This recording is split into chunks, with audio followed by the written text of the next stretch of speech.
Hello, welcome to Z Explains BG. I am Z. We're playing a 3-point match on backgammonhub.com.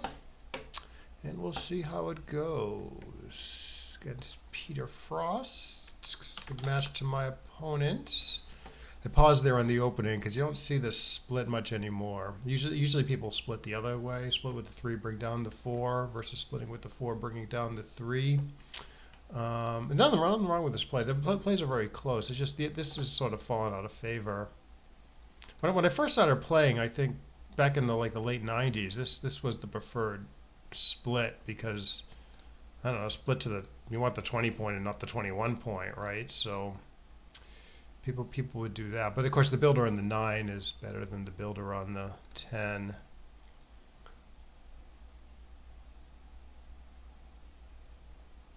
So computers slightly prefer the split with the 3. The 3-3 that I did maybe looks a little funny. I don't know. Ugh, got into trouble. Maybe there's something else to make the 10 and the 5 or something. Yeah, there's probably something better there. All right, well, I'm doing okay in the race, so I got to get the backmen going, I think. And not just with the 1. So it's either this or this.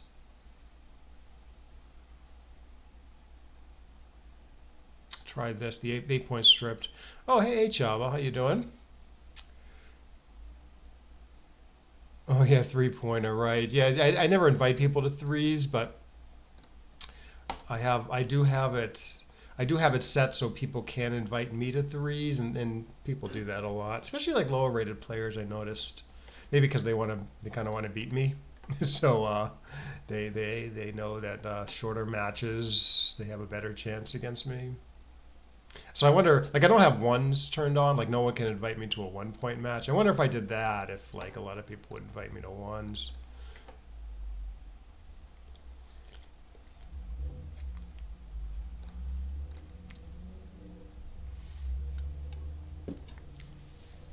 Yeah, maybe we'll try to play a 5 or a longer one after this one.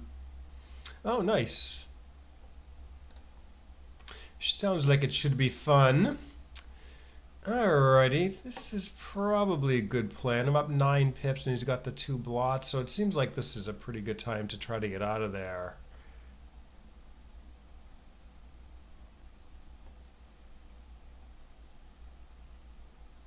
I'm only up 4 and I'm stuck. I may have a cube coming up though. I think I probably do. Yeah, I do. And might even be it's usually a pass, I think, at the score. Not a monster pass though by any means. So I don't know. Maybe he's actually, I mean, given that I have a skill edge on him, maybe he's even better off taken against me. I don't know.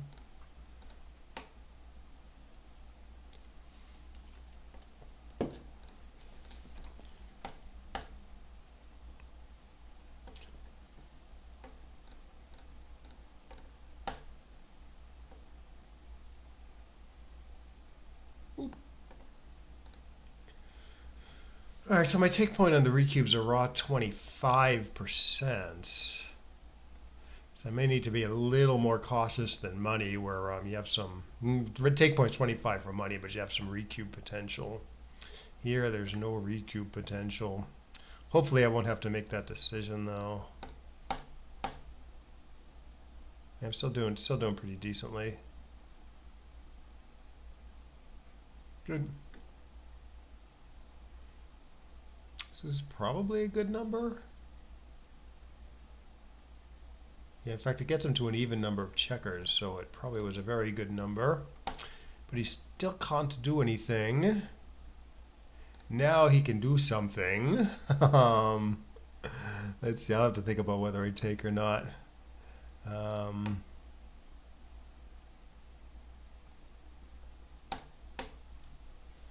Okay, he didn't cube this. Yeah, you should definitely cube that because he's even when he misses, he's a favorite because I got more than half my rolls failed to bear off, I should say.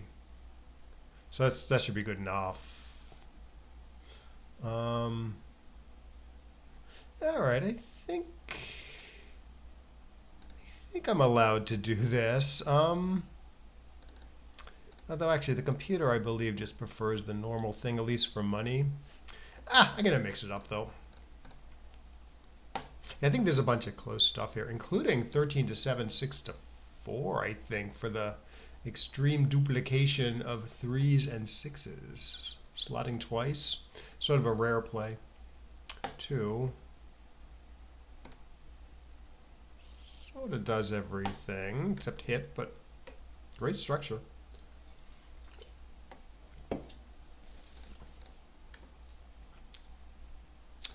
All right, let's get a little zany.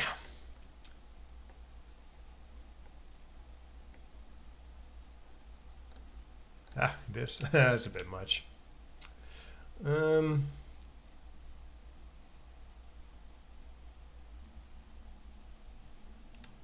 actually enter with the 3 and play this 4. That's okay. I do kind of like having the 21 point slotted though. All right, let's just do something normal. 7 and 4, right?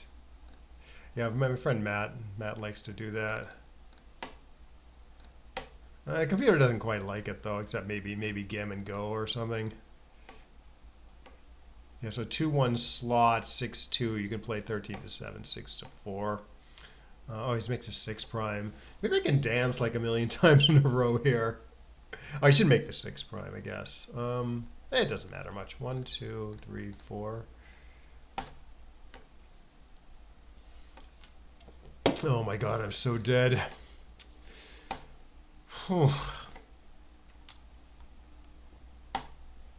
this is good news.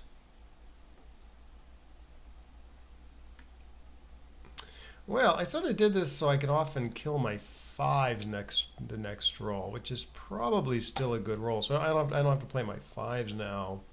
So I roll like a 5-1. I only have to play 1 pip.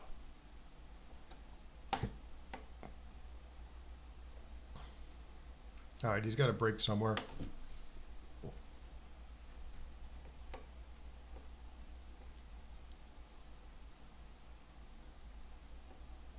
Actually, 7 and 4 is probably what I mean. If I only care about winning and not playing with a low PR, 7 and 4 might have been good against like a weaker player. Player have an edge on, you know.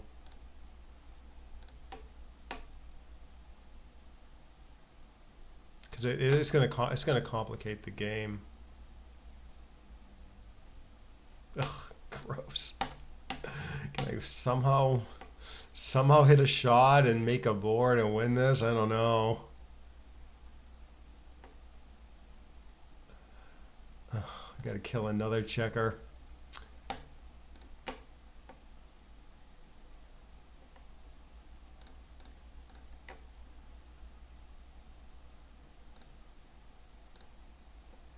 You know, I still have enough checkers alive to close them out, though.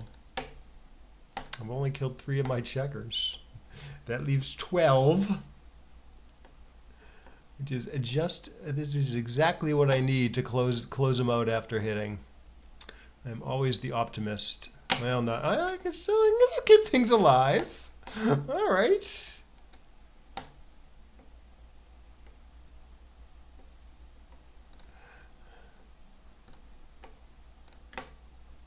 All right, I got a shot. It's a little. I wish I had my board a little more together. 6 to 3 to 1, maybe.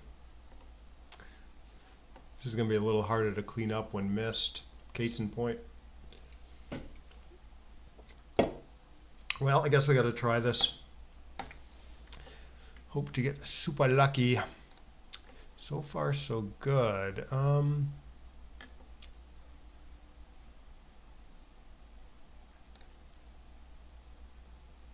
These plays are always pretty tricky. All right, this is probably a good shot. Doesn't make any good points though. Good outfield control. Keeps the guy back in case of an accident.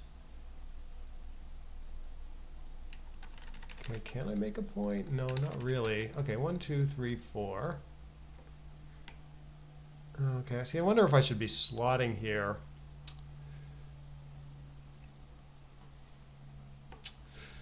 Or maybe it's this. Could make the 10 also. Yeah, I'm probably getting this one wrong, just because there's a million options.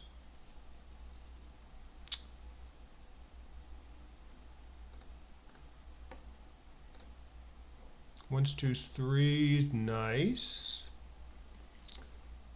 Two.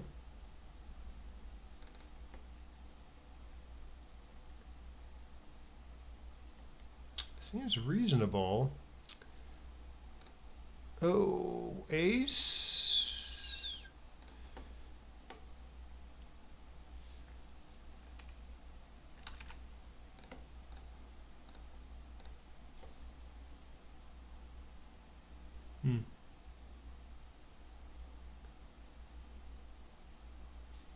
I don't know.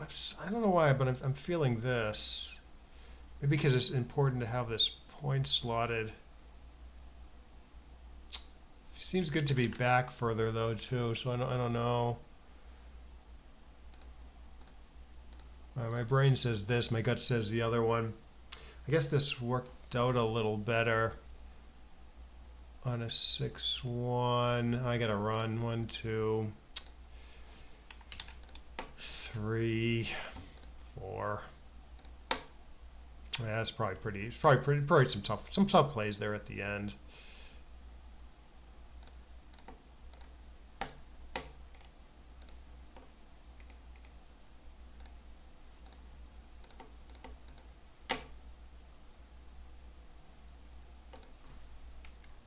Am I dead yet?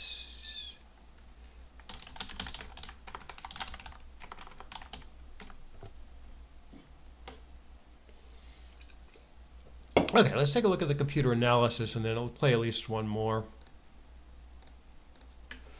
Okay, no, I guess I got most of that right. But to be able to go through it.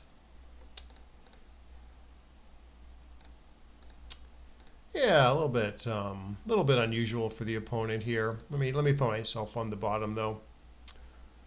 Game action swap board. I took your suggestion, Chaba, where we can now. It took me a little bit to figure it out, but we can go to analyze cube information and see it pop up. That was helpful. I did a stream the other day, and it was actually pretty helpful. So yeah, thanks for that suggestion. Yeah, so let's see. How bad does the computer think this split is here? Right. Yeah. See, it likes the at least at this score 3-away, 3-away, which is a little bit different than money, I guess. It likes the it does like the split to the 21 better than the 20. I think you'd rather split to the 20. It's just that the builder on the 9 is better than the builder on the 10. But yeah, this would be good too. I usually do this actually, because wins more gammons. Winning gammons is fun, especially for money. I like doing that for money because it is more gammons. Okay, so nothing doing here. Okay, the 3-3 was a little tricky for me. In fact, I sort of regretted what I ended up doing, but the computer likes it okay. Yeah, you don't really care about the hit here because it's like really dangerous for him to hit even with like a 1-5 because I outboard him so badly. And like 1-3, he's obviously making the 5. 1-2, it doesn't look like it's too dangerous to hit, stuff like that. So I build a good board for future contacts. This is completely safe. I probably wouldn't do this. The structure looks weird. I might do this. But yeah, the computer does like my play the best. So 3-2 down and 4-3 down. Only split with 5-2, 5-4. Yeah, I do something similar. Except with 3-2, I tend to split. So 3-2 for money. I know the computer does like to split.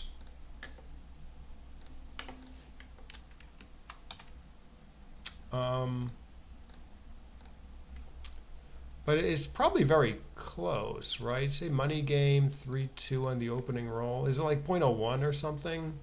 Because if it's like 0.02, I don't like giving up 0.02. Yeah, it's like 0.01.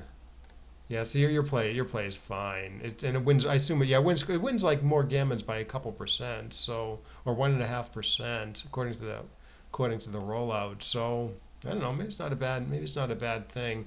And I do this like at certain match scores. Like certainly gammon go, I would do that. If I'm 2 away, my opponent's 1 away, and it's the Crawford game, so gammons only go 1 way, I would do it. Or even like a score like 2 away, 4 away, 2 away. I need 4. My opponent needs 2.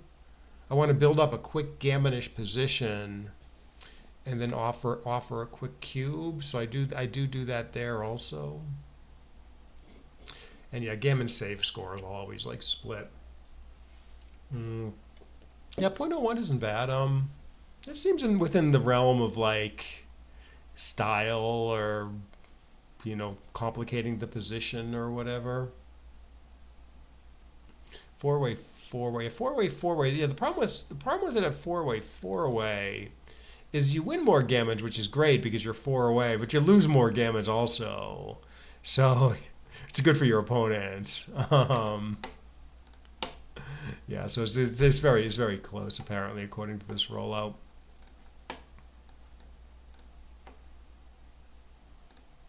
Maybe it like wins more extra gammons than it loses extra gammons by a little bit probably. That's why it kind of likes it a little better at 4-way, 4-way. Okay, anyways, yeah, the 3-3 plays okay. Though there is some other close-ish stuff. I roll off a 1-6. Yeah, you can cube this if he wants due to the score 3-away, 3-away, where he should be quite aggressive. Okay, I find the good split here. Apparently 24-20 is a real blunder. Now some of this equity difference is due to the upcoming cube. Like he should cube. Certainly he should cube if I do this anyways. Here he probably does have a cube, but it's closer, and so the cube isn't worth as much. So that impacts the cubeless equities shown here. But yeah, the reason why I did this, the 8-point is stripped, right? So if he rolls a good number like 6-4 and points on me on the 4 points, I get a shot. I get 6s back at him. Because I can hit him 23-17 next turn after his 6-4. And probably there's some decent duplication here also. Like if this bear was here, well, it's probably close in that case. The position I'm thinking of is like here. Right now the 8-point's not stripped, so I think this is a closer call anyways. There's probably still more, there's more duplication though if you split twice, because the double hit numbers are sort of duplicated with the pointing numbers like 4-2. Split to the 20, there's some decent double hit numbers like 1-4 that don't do anything else. So I think it's still right to play 24-21, 24-23, but it's closer. Oh no, it's right to go all the way here. Interesting. Yeah, by a good margin. So like stuff like 3-4, 1-4. I mean, it seems like he's pretty happy to hit twice.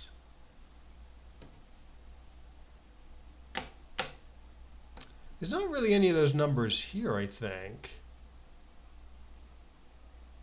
Because like 4-2, well, like 4-2-2-2, they're all duplicated with like good point making numbers. So I don't really get the big deal here. I don't know, maybe this split is just better because you're going further, or you're more exposed because of this builder here. You're more exposed to being attacked on the 23, like with a 6-6, for instance. I don't know. You don't want to be on the 23. But yeah, because of the spare on the 8. Yeah, I think probably that's the main thing. Like just the split to the 20 is better unless it's unless the 8-point strip maybe. I mean, you still want to. The 20 is still better than 21. Like you'd rather make the 20 than make the 21. It's just that the 8 point being stripped sort of overrides that here. Yeah. Yeah, that's probably about what's going on.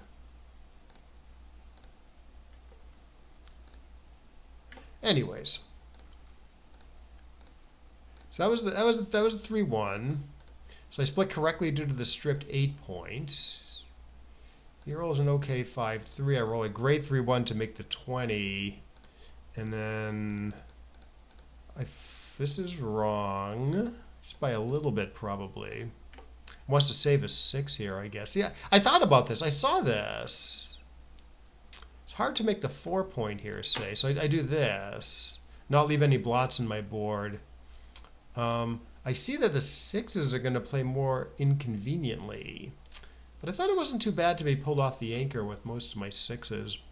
Maybe if he builds the board, it's bad. I don't know.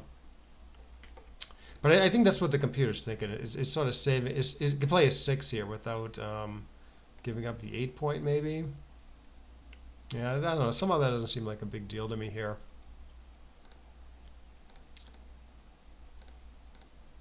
Yeah, okay. So I'm up in the race. He's got 2 blots. It's a decent time to go. And then yeah, it should go double pass, but he took. Yeah, for money this would be sort of marginal, but 3 away.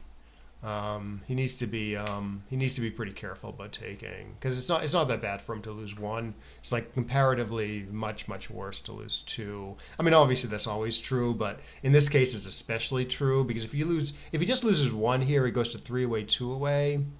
The 3 away player actually has a pretty comfortable game there. Like he gets to cube very aggressively there. It's hard for me to get in a good cube.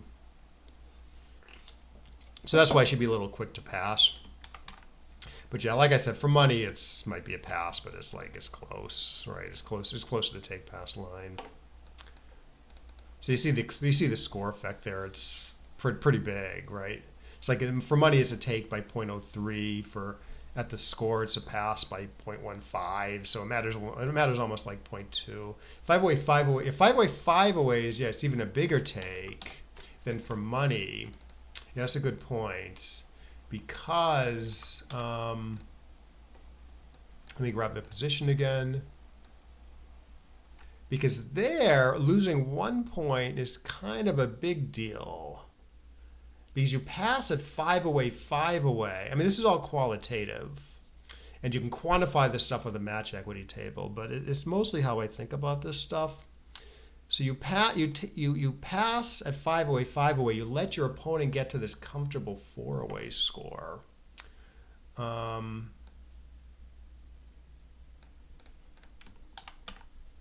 now, right, 5 away, 5 away.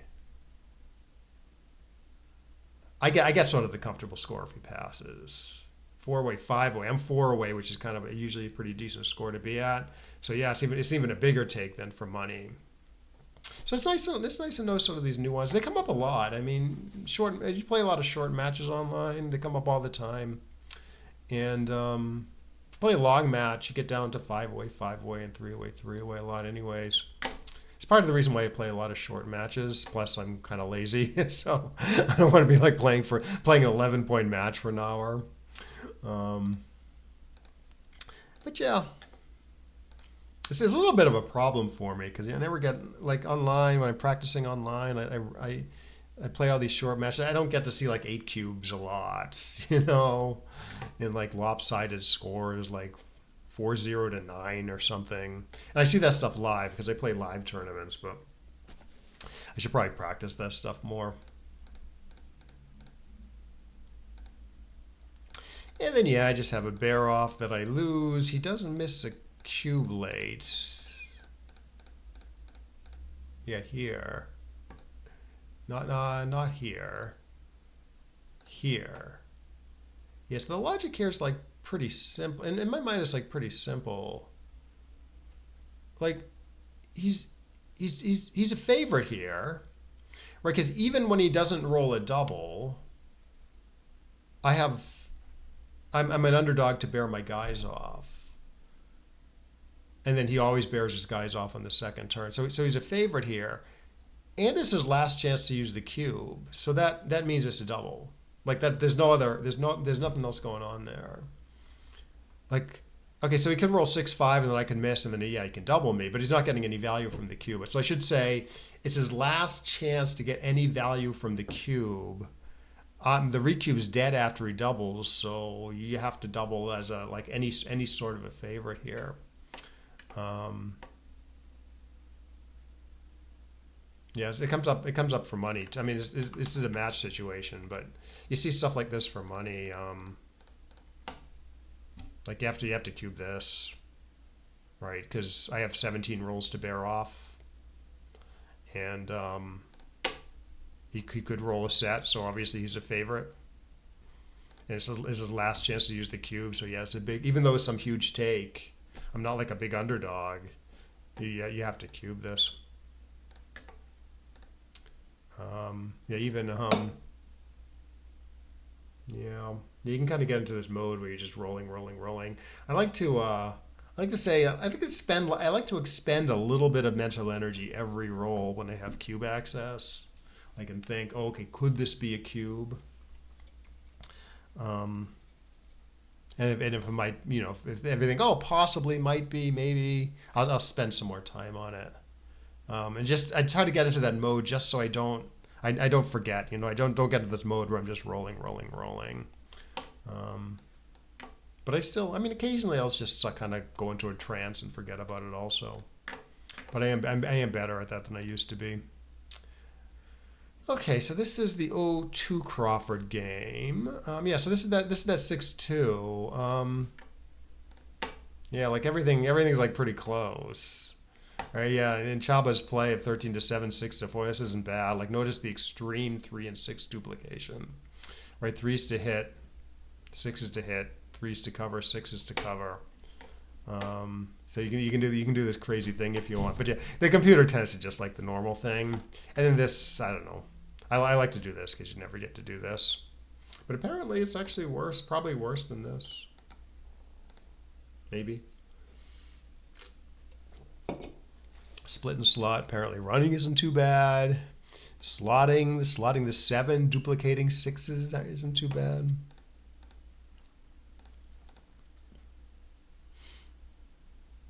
You don't want to play 13-5 though, I think, because that diversifies white's numbers, right? Because you're giving 4s to hits. Meanwhile, 4s don't do much on the other side of the board. So I think you don't want to play 13-5. Yeah, it's a little more of an error. Yeah, 4 checkers versus 2. Obviously, I'm rolling, right? Oh, hey, Alex, good to see you. It's the Alex stream. Okay, so let's go through this. 6-2. Huh. I would never do such a thing. Huh. All right, so 2-2. Yeah, so here I'm thinking, here I'm certainly thinking I might be playing a back game. So I do lock up the second anchor. Apparently, what is the computer? The computer doesn't lock up any anchor. It thinks oh, I'm not getting attacked back there effectively, because there's only 8 guys here. So it tries for like a future better anchor. I don't know. This could be some attack stuff here. So I don't know. I kind of like locking up the second anchor. This way I can play kind of crazy now and kind of slot everything, especially because gammas don't hurt me. Yeah, once again, computer like splitting to the 20, 21, going after some better anchor. Okay, 6-3. I did think about this. 6-3 hits pretty ugly. Back games are kind of fun. I do have a little bit of a bias towards them. Yeah, once again, the computer I think is going all out to upgrade the anchor to the 21.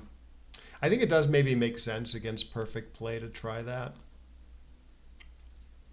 because against a very strong white player, like a very strong player is going to know how to prime going to know how to block these back checkers in very effectively. So the upgrade to the 21 is probably pretty important against like a perfect player. It's less important against someone that doesn't know how to prime these checkers very well.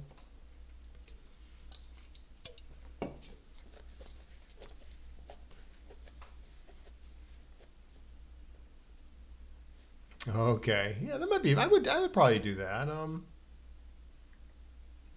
many subs? Yeah. Yeah, I would do that sometimes. Like I told Alex before, though. I kind of full. I'm a little full up on backgammon stuff. You know, I like to play. I like to play on Saturdays. I got a regular Saturday game. I like to play once during the week, and then I do some online stuff. That's about my limit of like backgammon stuff. I can't do too much. I kind of burn out. All right, so 3-3. King. I've sort of got a two-way game plan here. I got some forward chances, and if things fail, I can maybe fall back on a back game. But the thing, he rolled like this tremendous 4-4 that sort of puts his prime together, and I'm like, oh, I'm kind of dead here. Yeah, I make a cute play here. I don't know if this is actually right, but what I'm thinking with this is if I can vacate the 6 point, I won't have to play my fives, and it might slow down my crunching a bit. This is true. Yeah, I've been streaming quite a bit lately. I'm learning English Maji. It's cute. 6-3. Yeah, and here I do kill my fives entirely. Obviously, 5-2 puts the board together, but yeah, if you roll 5-1 next turn, you don't have to play the 5, say. Ugh, just crunching horribly.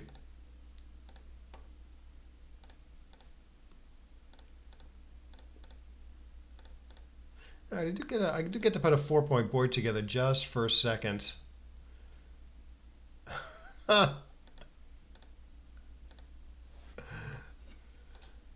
Yeah, so his 3-2. Okay, it turns out he did make the right play here. Hey, this is my stream. I'm going to keep talking if I want to keep talking. But anyways, yeah. So here I might have actually played 6-3-1, just to make things easy to clean up later. But apparently the computer likes the opponent's play. Maybe, I guess it minimizes shots. So what is this? This is 11, 12, 13. This is 15 shots. But it's a little hard to clean up next turn. Like, there's a lot of numbers like 6-5 that leave that blot there. So what's this though? So it's 11, 12, 13, 14, 15, 16 shots. So slightly more slightly more shots. But it's easier to clean up. Huh.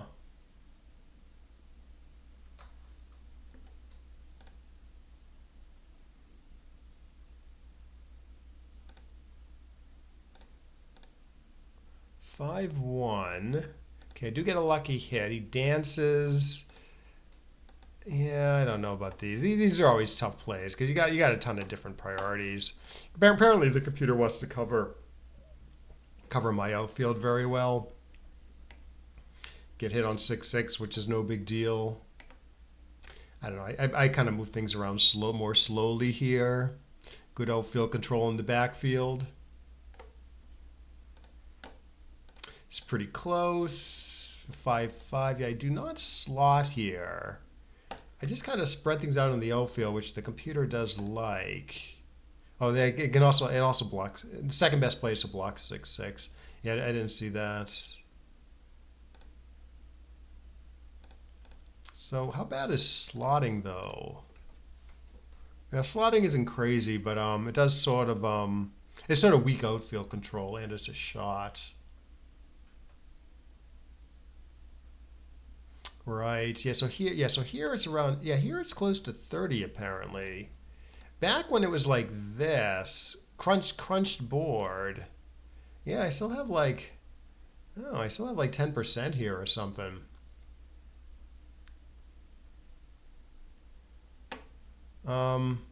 Yeah, it goes to show you this backgammon is not a beauty contest. You can kind of slime these things out.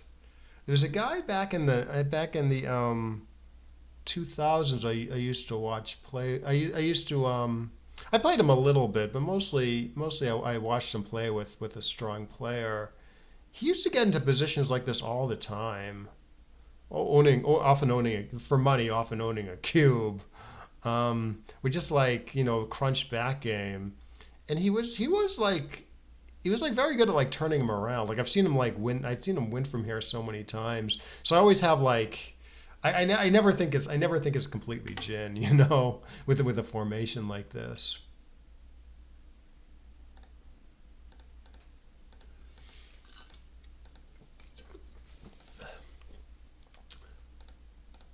Anyways, I do hit. There's the 5-5.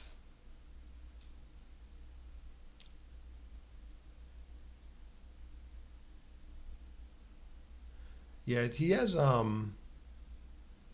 yeah, I think that's the idea, right? He has just a ton. He's just gonna have a ton of bad numbers for the rest of the game. Like I'm very very likely to hit him, and then we get into a position like this where it's a struggle. But like I said, he's only got four. He's only got four checkers off, and I only have three dead checkers. So conceivably, I could.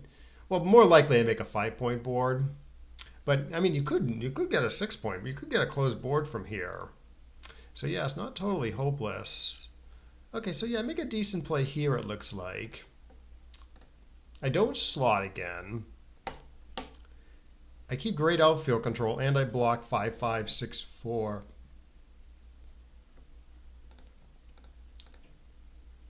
And then I hit him. Okay, here the computer wants to slot. That's interesting. Yeah, the computer does say you don't have a lot of time to make the high points, I think, in the board, so it goes right after it. As opposed to my play. Safer, obviously. Decent outfield control still. But yeah, a lot harder to make these points. I guess maybe you just need to make one of these here, right? Dances, you make one, he's likely to dance another time or two. That might be good enough. So maybe it's like just a major coup to make the 6-point here. But yeah, then I miss and I lose. Yeah, the computer does hang back. My gut play is kind of okay too. Still got 10%. But that's all she wrote. Now let's see if we get another match. All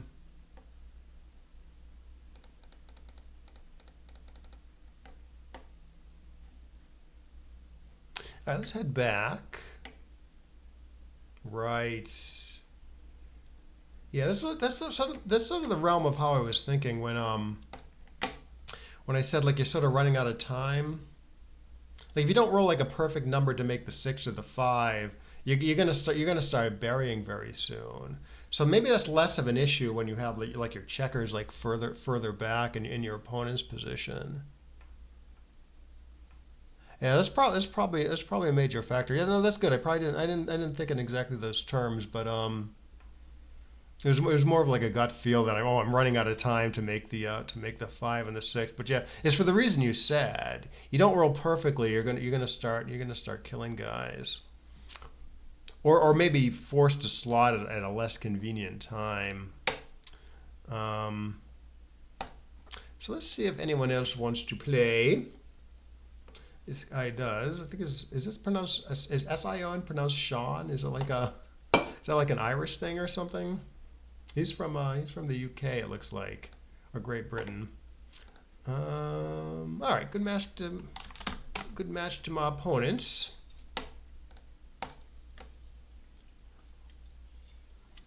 All right, so this is a 5-point match, and I am losing already. Oh, this is a pretty good shot.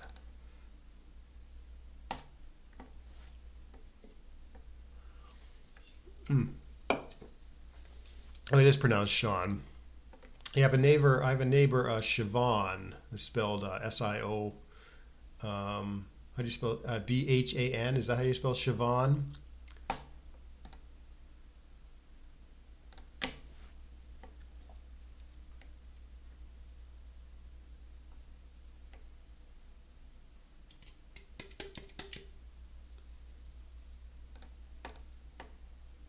All right, this is looking okay.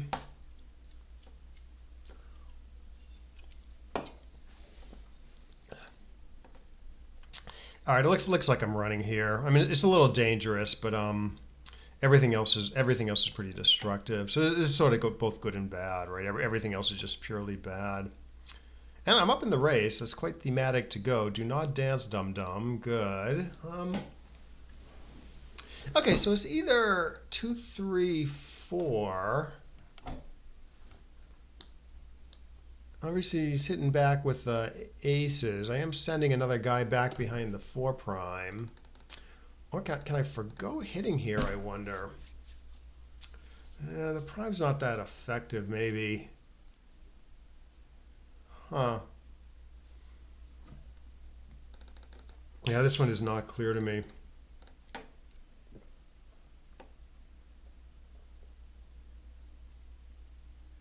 All right, my gut says to do this. Did work. I do my 4s, kind of.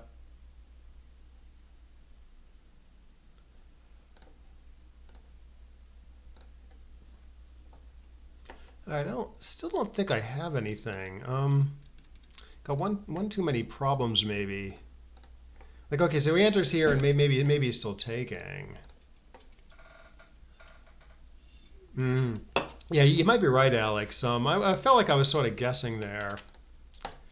My play is like pretty dangerous. The other play, I'm getting primed though, also.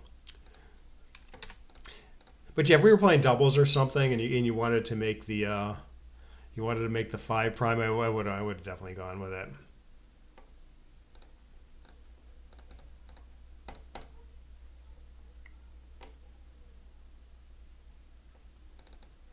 Ugh. Yeah, I don't know if he has anything here.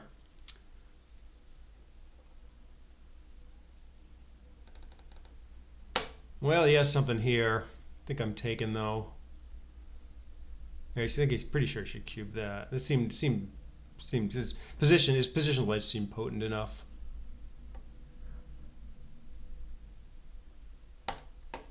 I don't even want to. This might be too good now. If I roll a 3 though, can I take this?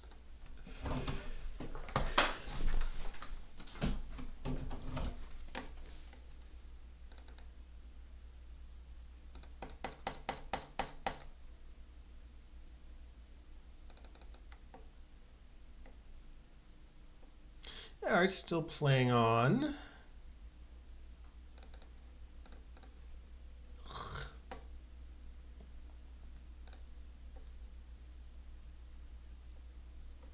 Topical.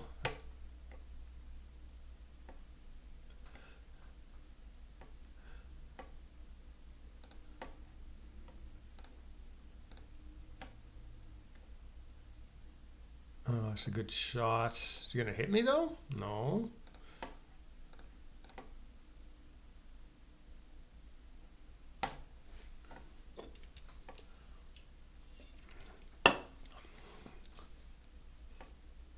Ace. Okay. Looks to me like I should hit here. I mean, maybe the cube position makes it a little tricky, but I mean, this should be right cubeless. Because it gives me some real it gives me some real cubeless win chances. And it keeps it from attacking on the other side of the board sometimes. Oh, look at this. I would have cubed that and give the problem to me, maybe.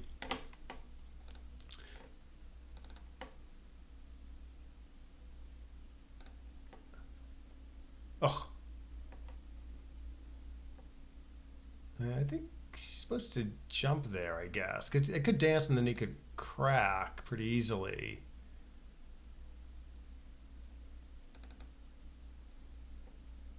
Yeah, I'm taking now.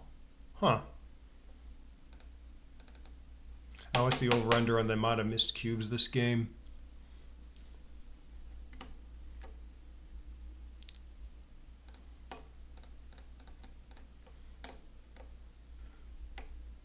Okay, need a 6. 6. There we go. I'm gonna win. I'm gonna play on for the gammon, I think. Yeah, I got 3s, 1s, 4s, 5s working a little bit.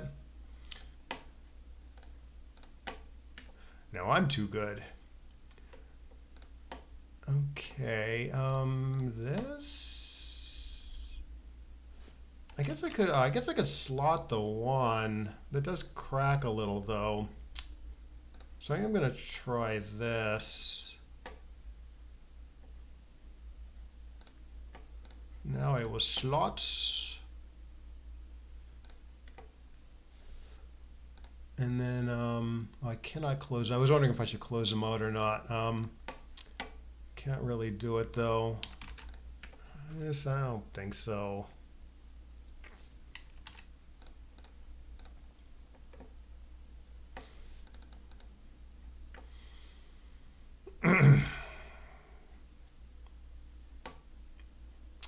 Well, sort of get one more crack at them with 3s this way. I do crack on 2-2.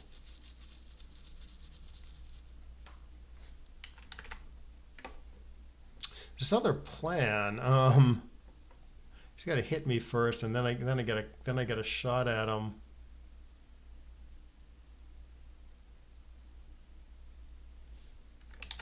Huh.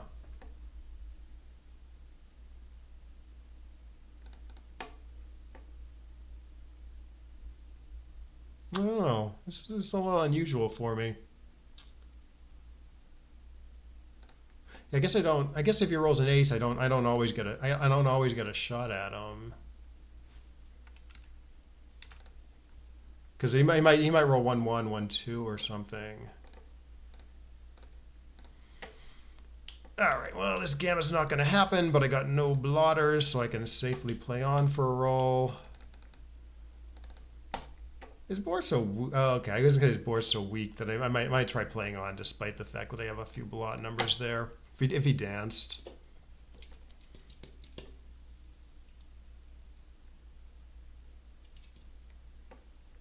Oh, maybe hit with the 5. Okay, I maybe missed that. Yeah, I don't remember the decision. It was after I had the 6 prime.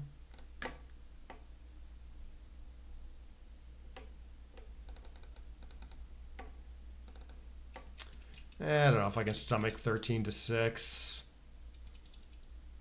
I'm gonna try this. Did not work.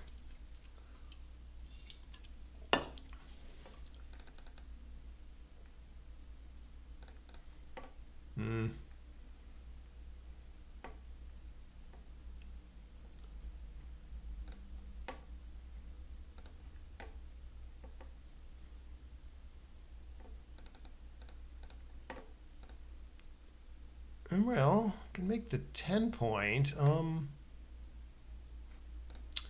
Seems like a decent asset. Obviously, there's lots of other plans here, but I do like the 10. Yeah, so I can play 13-7 pretty reasonably, or we could do some slot play. Yeah, this is probably decent.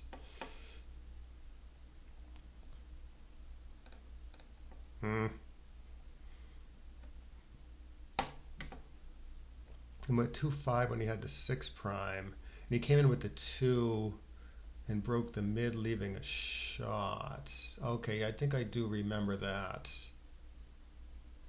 I left a fly shot, right? Yeah, we can take a look at it afterwards. I'm not remembering it clearly.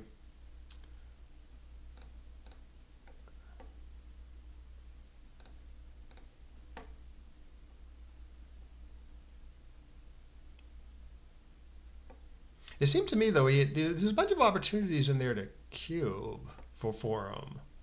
I'm pretty sure I didn't miss anything. But there's a couple of times I was like quite glad not to have to decide on the take pass stuff. 2, 3, 2, 1, 2, 3, 4. You kind of have an odd one here. 2, 3, 4. Huh. Well, I can make the best point available. Leaves the shot in the inner board, but I was leaving a bunch of stuff in the outfield anyways.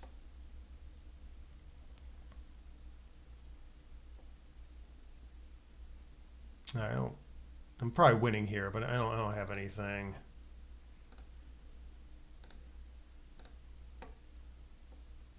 Gross.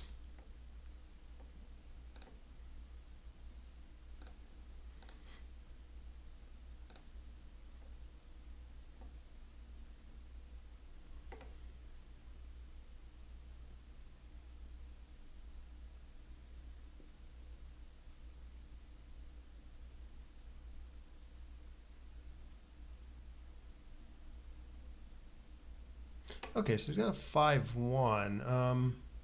Yeah, offhand, this seems good to me. He's up in the race, so he should be taking on some risks to get those backmen going. I got too much work to do, I think, back there, and the score gives me pause.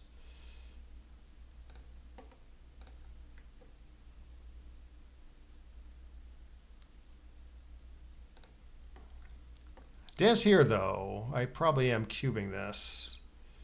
Which maybe means I should reduce volatility a bit. But somehow this still looks best. Yeah, maybe not. I just do this and then cube the dances anyways.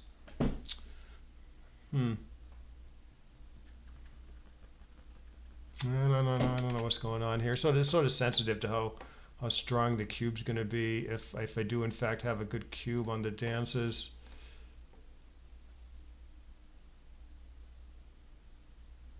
Got punished.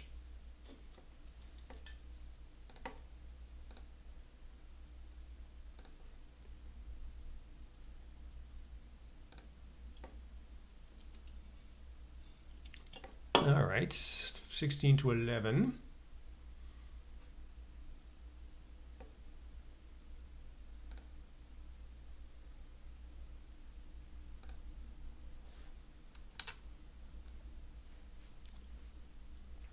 I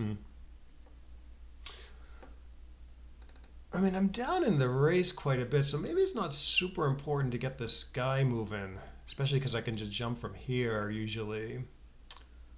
And I like this home field structure.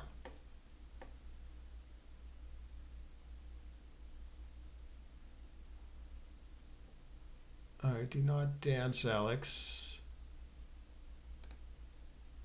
See if he cubes this. Yeah, I should cube that. Yeah, his double button seems to be broken.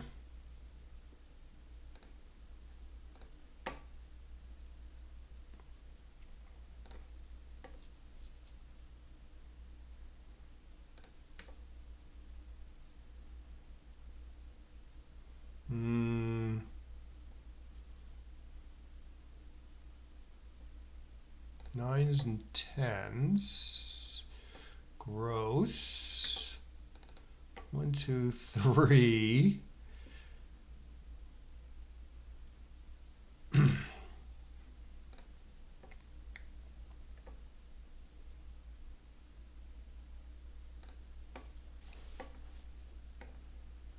All right, it looks like he's going to cube this one.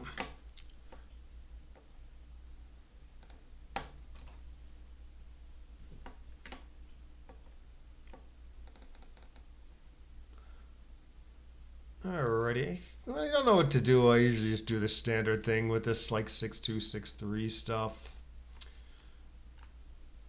Yeah, I don't know. I mean, I guess I I guess I can run all the way also. Duplicate 1s and 3s, but I kind of like this. With stronger board, I'm sort of provoking a little more contact. Although maybe match score actually argues for the other thing.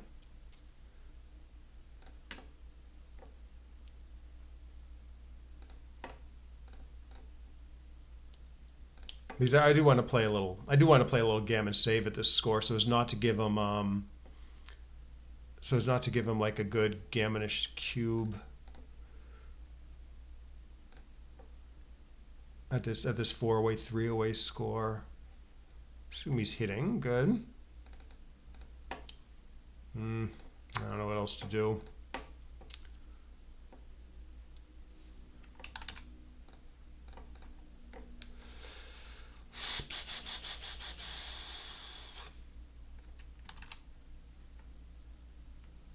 I mean, it is sort of, I have my ace point made, so it is sort of thematic to attack. But boy, what gross structure back here. We got the blot in the outfield, so I'm going to try this. Hope he doesn't cube me.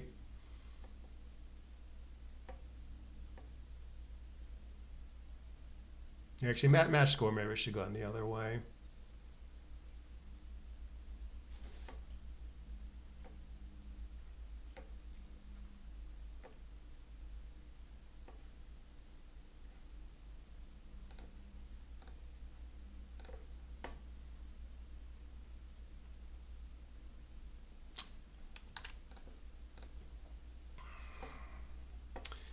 Okay.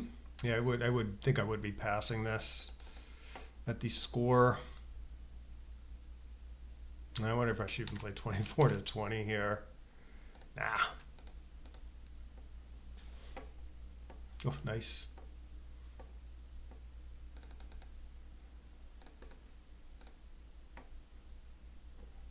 Shot.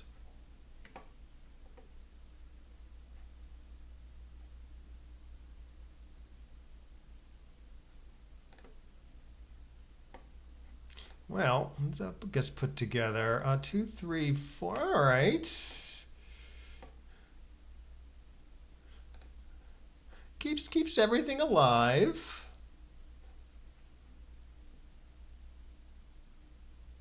Yeah, I find it kind of difficult to cube. Three away, more than 3 away. This stuff is like tricky to find like good cubes when there's like gammons floating around, you know. Like not just 3 away, 5 away, but 3 away, 7 away and stuff. If it's a non-gammonish position, like if it's a pure race or something, I don't think it's that different than money. It's a little different than money. Like you got to be a little more conservative, but I actually don't think it's like a big deal. It's just when there's gammons floating around, that's sort of a big deal. All right, looks like he's cashing this one in. Nope.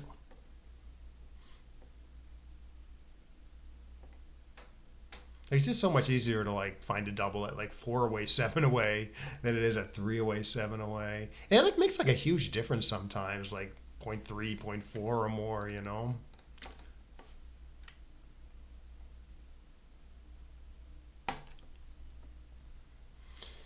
All right, now he is correctly playing on. I'm sure he was thinking too good earlier.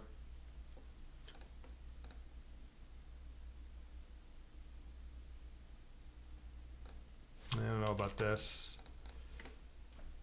Kind of don't want to be hit with the 6-1 though, because it ups the gammons. Oh, wait, can I cover? No, I can't cover.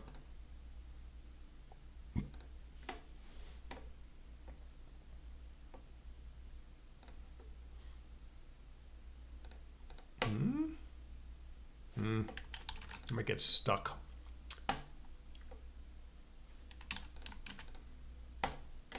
And I don't want to waste any pips.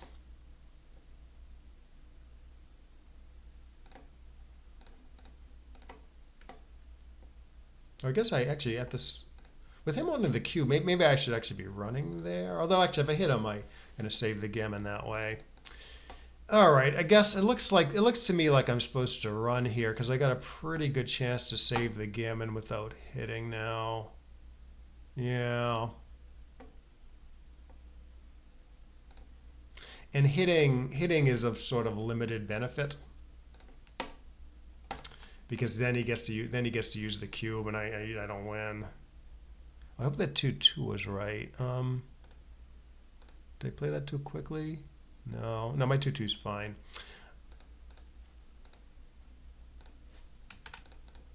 All right, so just 5-5 misses here. This is as good as I can do. Ace. Ah. Okay, so 3-away, 2-away. Yeah, so we talked about this score. This is like the sort of the one I said was a comfortable score to play at. It's because like, okay, so I'm down, but I'm like, I think I'm like 40% in the match or something, according to the match equity tables. So it's not that bad. Like it's sort of less than you might expect for 1 point in this like very short match now. But it's because I get to like redouble, like I get to double very aggressively. And it's a little hard, like I said, it's a little hard for him to find a double when there's gammas floating around. What do I do here? Well, nothing wrong with this, I guess. I'm not sure how this compares to slotting, but I got a healthy race lead, so I don't want to lose that race lead when he rolls 1-1, say. Well, I'm going to slot the 2, so I might as well make it, I guess. Although this does, if I play to the 8, it is better. Oop, it is better builders for the 4 and 5. You should play 13 to 9, 13 to 11. Looks pretty good. Okay, so they could threaten to make a 6 prime the other way.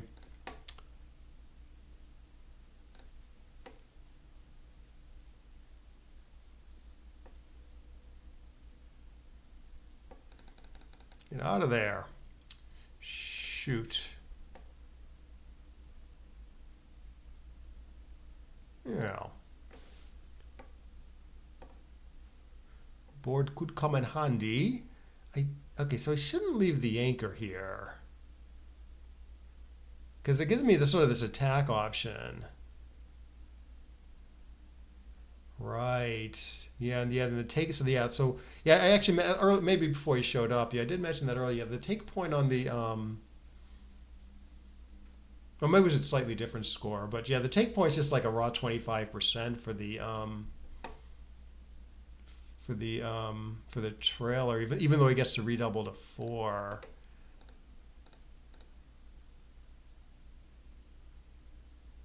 But that's like higher than that's sort of higher than money, because like as you point out, for money, you get the recube vig.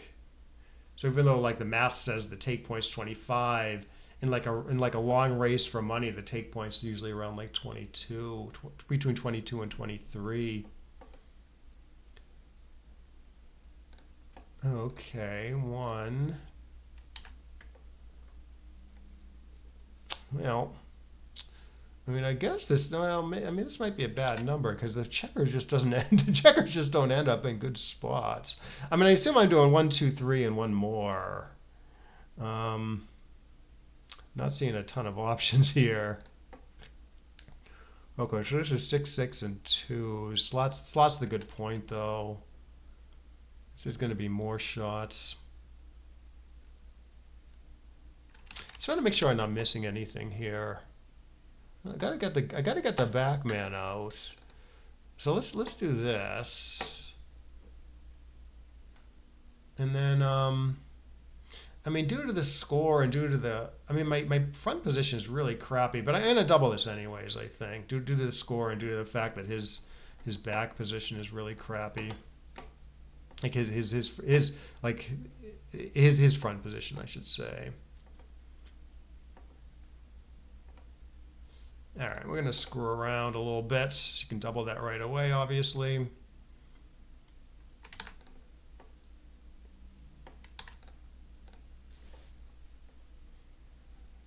All right, there he doubles.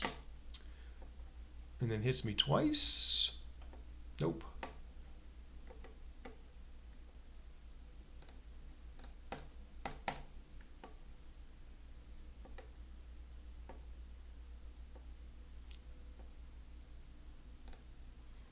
Oh, Okay, so let's see. I'm I'm up 12 after the roll. So making the 10 sort of does seem like a candidate to me. I guess I would like that if I was up a little more. Oh shit, I'm running out of time.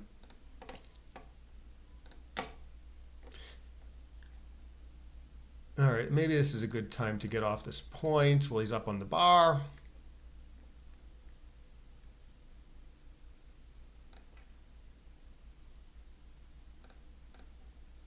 Hugely up in the race now. Yes, I'm just gonna try disengaging, and it's not gonna work unless I come back and hit him. No, wrong 10, dum-dum. Your doubling window is small though. Even though like the take point is elevated, like say say the 2-away player is doubling the 3-away player, so take points are raw 25.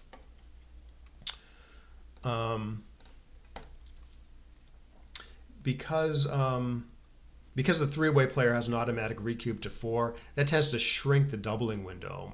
So even though the take point's a little elevated, there is a little bit of an argument for being more conservative. But yeah, it can go both ways. It can be like you can be like more aggressive or less aggressive depending on the position.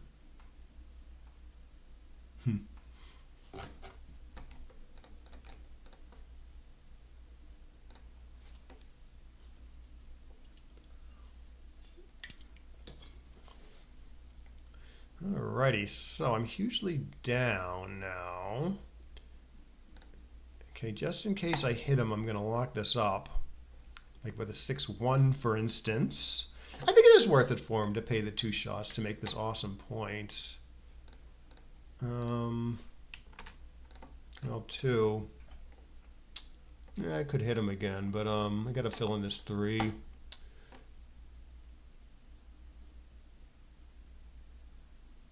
I mean, I assume he's making. Oh, I was gonna say, I assume he's making the 7 there, but yeah, this. He's thinking this is easier to bring home, which maybe he has a point.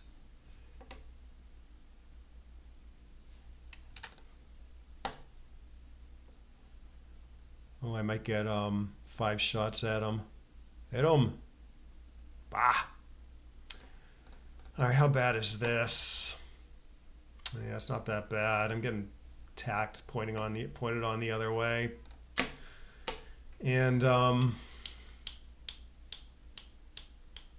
yeah, it's not it doesn't look like I had much chance to hit him there. So I guess I'm comfortable with my run play.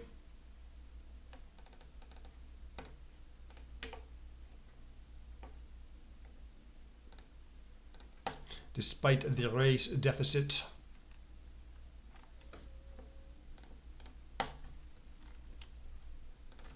I am not expecting as good an error rate as the last game, that's for sure. But yeah, some interesting decisions we can take a look at. Maybe we'll try to learn something.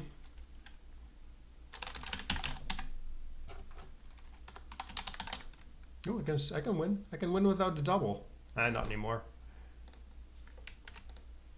All right, so this gets 3.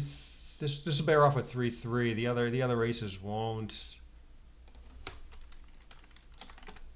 Okay, let's download this. See what the GNU says. All right, so I played a 3, decent. Yeah, decent, especially decent. It's a pretty complicated match. But I am inclined to think I made some blunders, so we'll take a look at those. So Z's on the bottom. We'll just look at my errors.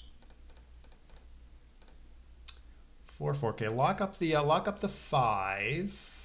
Yeah, I must split here. So even though I don't like playing 6-1, because it's pretty important to get these backmen going here up in the race. It's not too dangerous to split. So yeah, 13 to 11, 13 to 8 would be pretty big blunder here.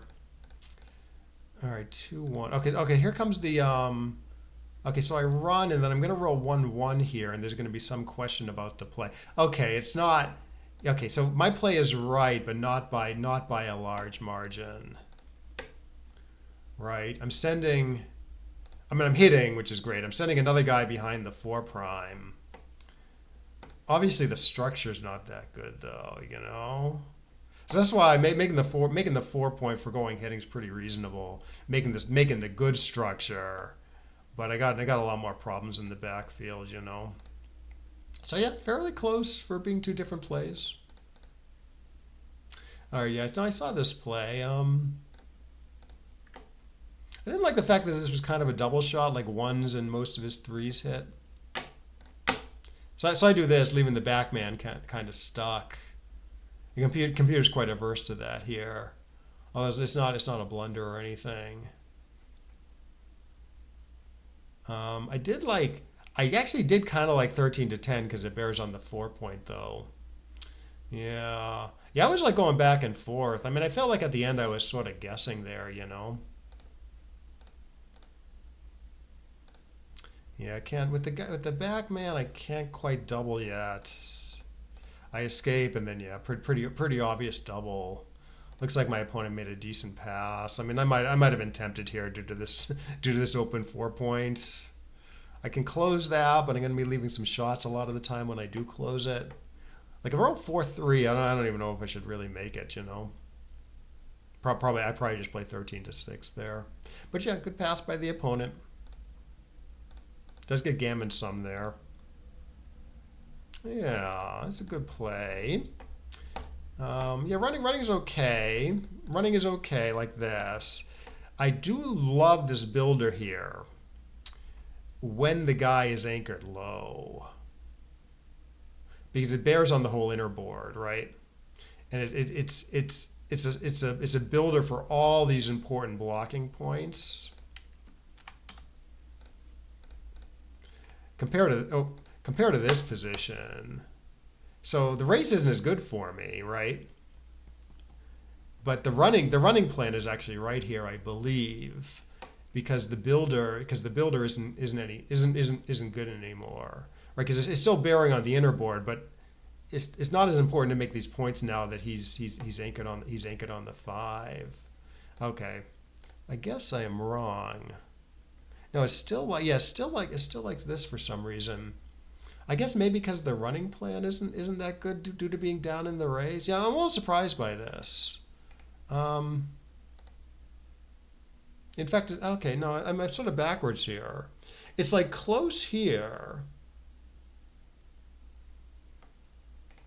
and it likes the split here. I guess is this just due to like the race situation where like where I don't want to take a running approach?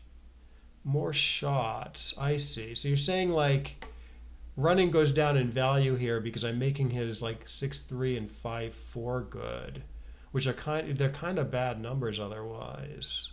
Yeah, so that's definitely a factor. So like it's got 2s, 6-3 and 5-4, and there's not a lot of duplication there. Whereas like here, yeah, he doesn't have those 9 shots anymore. Yeah, I don't know. Yeah, I was exactly backwards on this. Like I got the right play in this position. I would have thought a different play was right here. I mean, I think I am right that the builder is of lower quality. But yeah, as I think there's just extra reason. There's extra reason not to go to the 14 here. Yeah, you don't want to run so much when his defense is locked up. I see. So you're saying okay, so he's got the anchor, so you want to maybe try for an advanced anchor of your own as opposed to like doing this escape plan. Yeah. Yeah. Yeah, I think that's probably the factors that's going on here. Yeah, we're sort of focusing on the builder quality, but there's just a bunch of other stuffs going on, like you point out.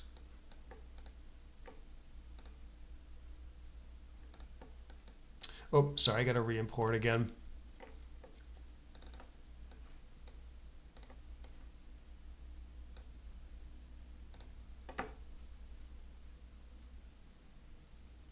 So anyways, that was the 6-4 in game 2.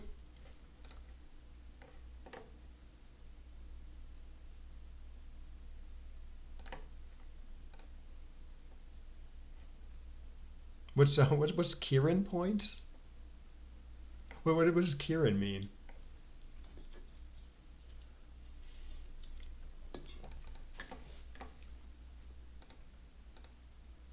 Kieran, isn't that like some sort of drink?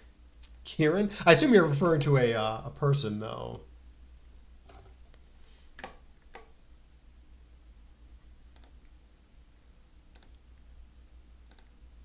Kieran is Chinese mythological creature like Kieran beer. Yeah, that's what I was thinking of. Okay, that's interesting. Kieran. It's like a flying.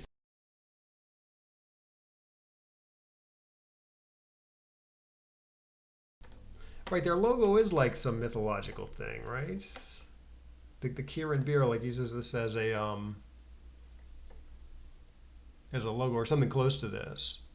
Kieran point, when you own the 20 point and the opponent owns her 4 points. Oh, okay. Interesting.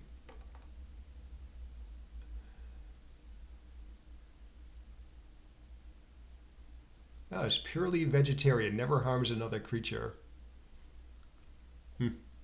It's highly revered. Anyways. Okay, so he makes a good play with the 2-1.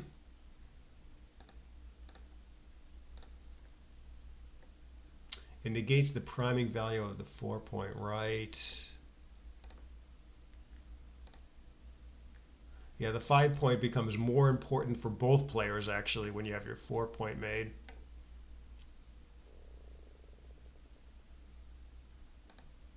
Three, four, I get him. 5-1, he goes after me correctly. Okay, this is fine, but he probably should split there. And then, okay, so I would have doubled this as white. Okay, it's marginal due to it's pretty close anyways due to the 3 back checkers.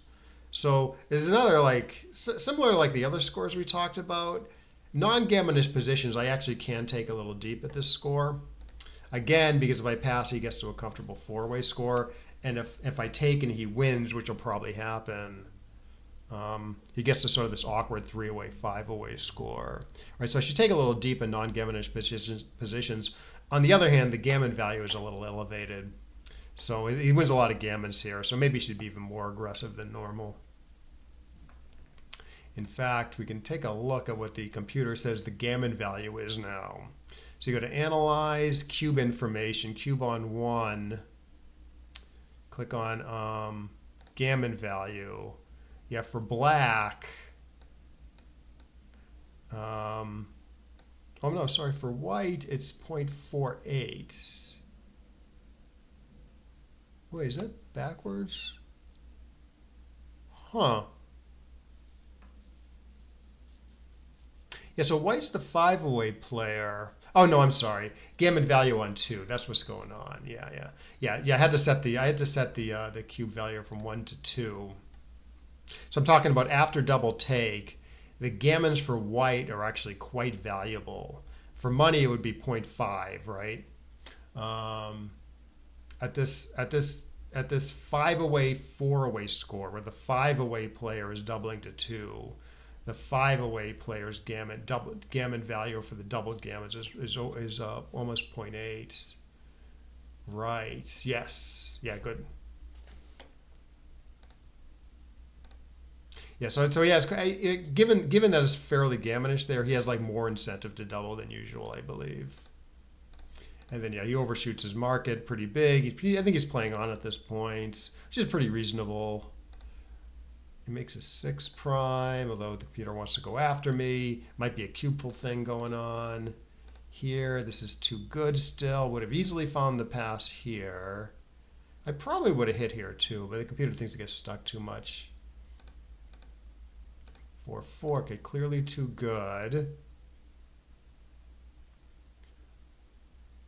Right, it's higher than the trailer's gammon value. Yes, yeah, that's true. So in other words, when he should double me here, he's sort of increasing the value of my gammons too by doubling. Of course, I win many, many fewer gammons than he does. And if I ever and if I ever recube him, if I ever turn the game around, sometimes it's going to be like with a recube. I'm going to recube him, and then my gammons are kind of dead.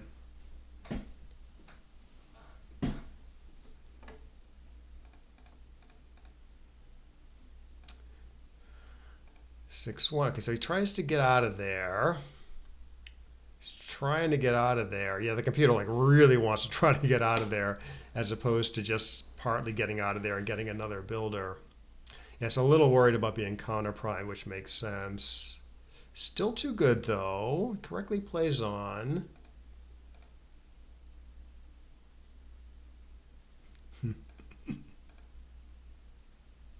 (13-6). Oh, this is the 5-2. Oh, this is the 5-2 that you mentioned earlier. Yeah, I don't think I considered this actually. No, that was a good eye. Yeah. Huh. Yes, this is what Simon mentioned. This is a very common oversight for me, where I overlook hitting on the ace point. Like I've been meaning to like try to like explicitly like look for ace point hits more often, just because I see like so many of my blunders is like I don't play 6 to 1 star or something else that hits on the ace points. Yeah, no, I was curious about it. Because it wasn't even on my radar screen really. Okay, so obviously my play isn't great, right? Doesn't really do anything. And it lets him escape. It lets him escape, and it maybe lets him attack me on my ace and deuce points. Right, like 6-1, yeah, he's probably hitting twice and just going for the gammon, plus like doubles and stuff. So I can take some of the sting out of that by making your play of hitting on the ace. Keeps the midpoint too, which is sort of an asset. I don't want to get a third guy sent back though. Although if I get a third guy sent back an anchor, it's not too bad. So you think of this more of like a tactical thing, because you're just worried about him attacking. Yeah, honestly, I would not have done this had I considered it. Huh. It's about not giving full roll. Yeah, double hits. Exactly. Yeah, he destroys you with the full roll.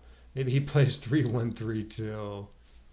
Yeah, I don't think so. Like you do my play. Plays a 2-1 here. It's creative. I don't know. I think the computer would like that one. So we can take a look at a couple of variants. Let me save this. Let me save this match, and then we can play around a little bit, because this is quite interesting to me. So the thing you said about tactics, say it's like this. Like now he has like more potent attack, right? So it should be more important to hit off the ace point here. Tactically, why? Maybe there's other factors going on, like timing stuff, but yeah, here it really is imperative to hit. Apparently, I think for the reason Simon was saying, right? Because the attack is even more potent here with this builder here as opposed to here. So, but when I do this, it's still like a fairly potent attack here, with a lot of stuff. Not 1-2 though. Although I'm sure it does pick up more cubeless gammons though. But yeah, I don't know. Sevens, double ones, he'll probably switch twice, right? So there's all sorts of like little doubles like that. Wonder about double fours a little bit. Actually, double fours you can hit off the 12 points. Yes. Oh yeah, that's another point. So you're saying you do this. I get unlucky. He hits me with like a 1-3 or something. Yeah. Now I have extra anchoring numbers, and then I don't know if I'm glad I got hit. But it's not so bad, because now I have this deuce point game, say, Or he's still too good, I think. You know, 2-1, say. He's still too good here. But just by a little bit, though. So you can see how like important it is to anchor.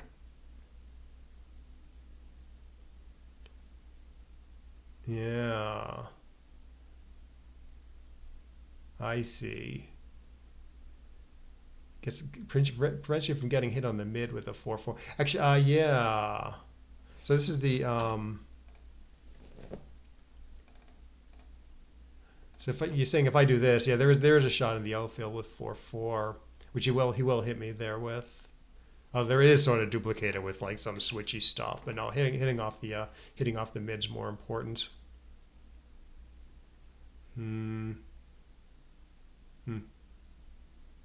If I didn't, saying with double hit with like the 2-1, if I didn't have my bar points, like some, I mean, some like crazy bad position like this. 2-1.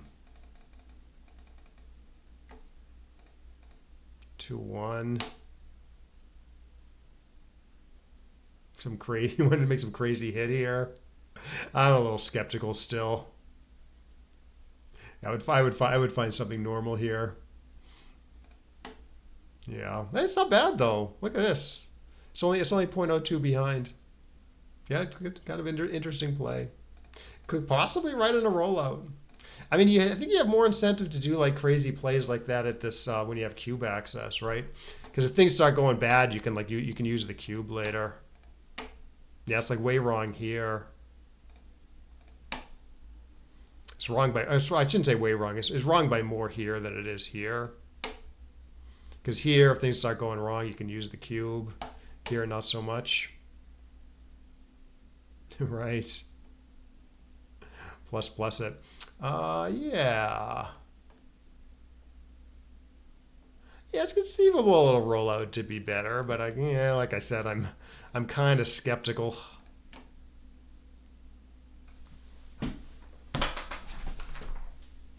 Oh no. The rollout seems to prefer it. So I'm thinking maybe you are right. I'm not going to roll it out to completion. Yeah, that'd be kind of a cool play to find. I mean, again, I think it's only right because cube's in the middle. But imagine playing this in like a big match or something and actually being right. That'd be pretty awesome. Yeah, good thought though. Like that one, no one had considered it. Likes it on this short rollout. That's cute. Yeah, but only, like you point out, only if the bar point's gone. In the match position, my position was still pretty sound. Yeah, so is this. And as we talked about, apparently I should hit with the 5 here. Okay, so I do go after him. He's still too good. Okay, 13 to 6. I slot the 4 point. I want to play 13 to 6 in order to have, I guess, in order to have a more effective attack when he runs off with 1. Or maybe, no, maybe it's just, I guess maybe it's most for the gammon save. Yeah, it's mostly for the gammon save. Yeah, this actually, cubeless anyways, this actually wins the most. Because he runs off and I'm like half a step closer to a nice prime. The problem is, this is perfectly efficient for the gammon, right? Because it's bringing the guy, for the gammon save, because it brings the guy into the 6 point, and I don't have this blot flapping around when he attacks me on the ace and deuce. Yeah, exactly. Right, so this could end up to be a liability. So he hits me twice with a 3-1, say. I hit him back. I do not want this blot here.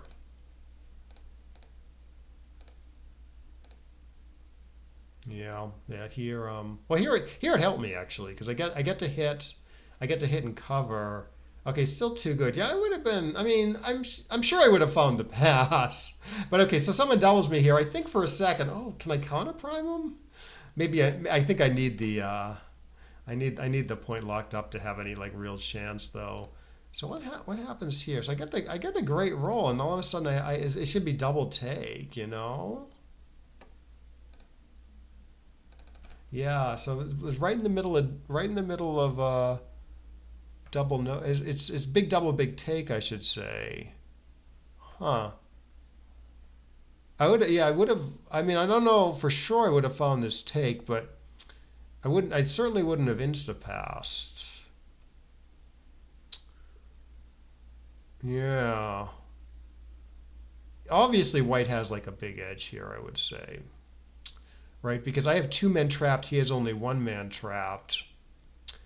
And his timing, well, timing is a little close, given that he's on roll, right? He has to play first. So you could argue that he's like average of 8 pips, say. You could argue he's like a little further advanced than I am, like by a little bit. So maybe he has to crack first. But like I said, yeah, 2 men back to 1 man back. It's kind of a big deal. So the take pass would have been very unclear to me here, but didn't give me an opportunity to make a mistake. I got an awful 6. Yeah, I gotta see. He rolled pretty small. I roll pretty big. Have to break my prime and leave a shot. And now it's a pretty big pass apparently. Yeah, very very big pass. And he should jump so he never cracks. And then he doesn't jump and he gets punished. Okay, and then okay, so he rolls 5-5, and yeah, I'm doing fine here actually, even after dancing. Dancing might not be that bad here. Better than a 1-5 probably. You should write a book about primes.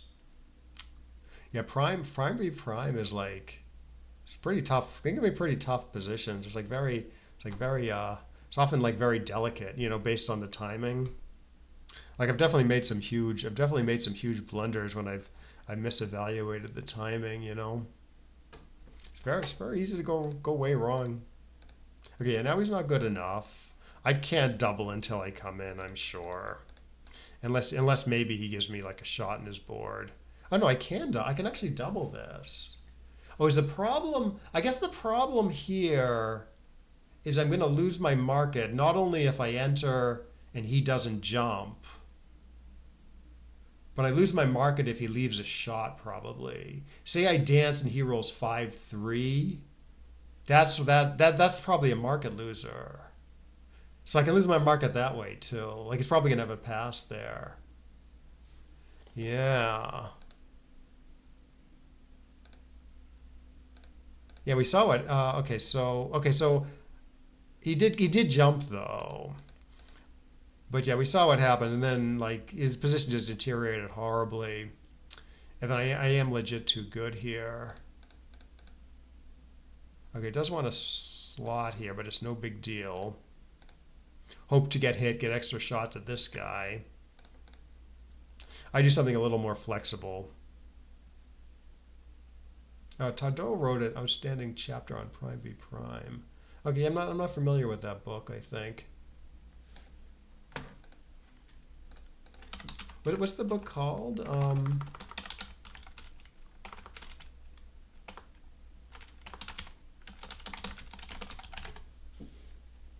Backgammon Strategic Concepts. So I assume it's like a relatively new book. I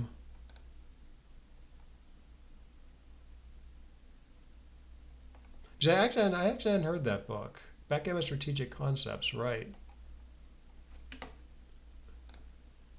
Yeah. Oh yeah, French. Analyzed by some of the finest minds on the French backgammon circuit. Have been passed around to player for 20 years. Interesting. Gotcha. Yeah, I'm not really familiar with like a lot of the modern books. I used to read it. Like when I first started, I didn't even like it was just late 90s. It was like right when computers were kind of coming into the game, but I actually avoided the computers for a while, and I just learned by reading.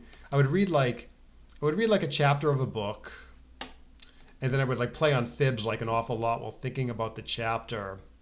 And then when I felt like I had a good handle on the chapter, I would move on to the next chapter, and then play more and play a ton on fibs thinking about the next chapter. And occasionally I would go back to like the previous chapters.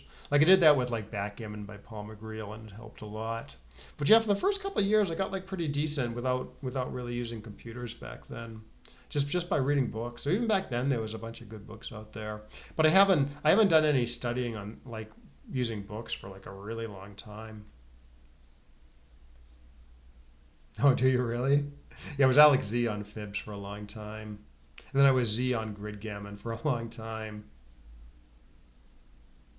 Magrio, Roberti, Trice, Woolsey, yeah. Marty, yeah, I remember Marty. MWS. He used to play under MWS on Fibs. And trying to remember the other old school players on there. I don't think Roberti played on Fibs that much. If he did at all. I used to see Roberti on Gridgammon though once in a while. Or back then it was called Games Grid. Until they like, do you remember when Games Grid like the poker boom happened, and then they switched the site from being pure backgammon to like backgammon and poker.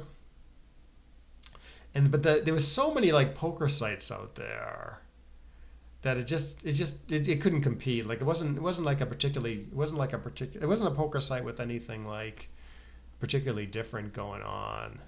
I guess it was kind of nice that it was like both backgammon and poker for a while, but it never really caught on. It was just too much competition back then, and they kind of shut down. They shut down their poker site shortly after, and then Gridgammon was like never the same. Bob Abeller, he was a cheat. Yeah, I don't know if I knew. I don't know if I knew this Bob character. What was it? What was his username? I might remember the username a little better.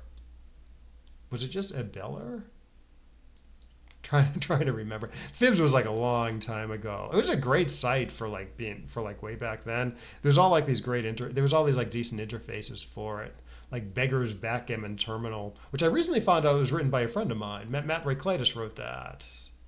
I had no idea. But that was the UI I used. Rebeller, yes. Yeah, I do remember that name. Was different than the Rebel now. The Rebel is a very different person. There's Ryan Rebello from Canada.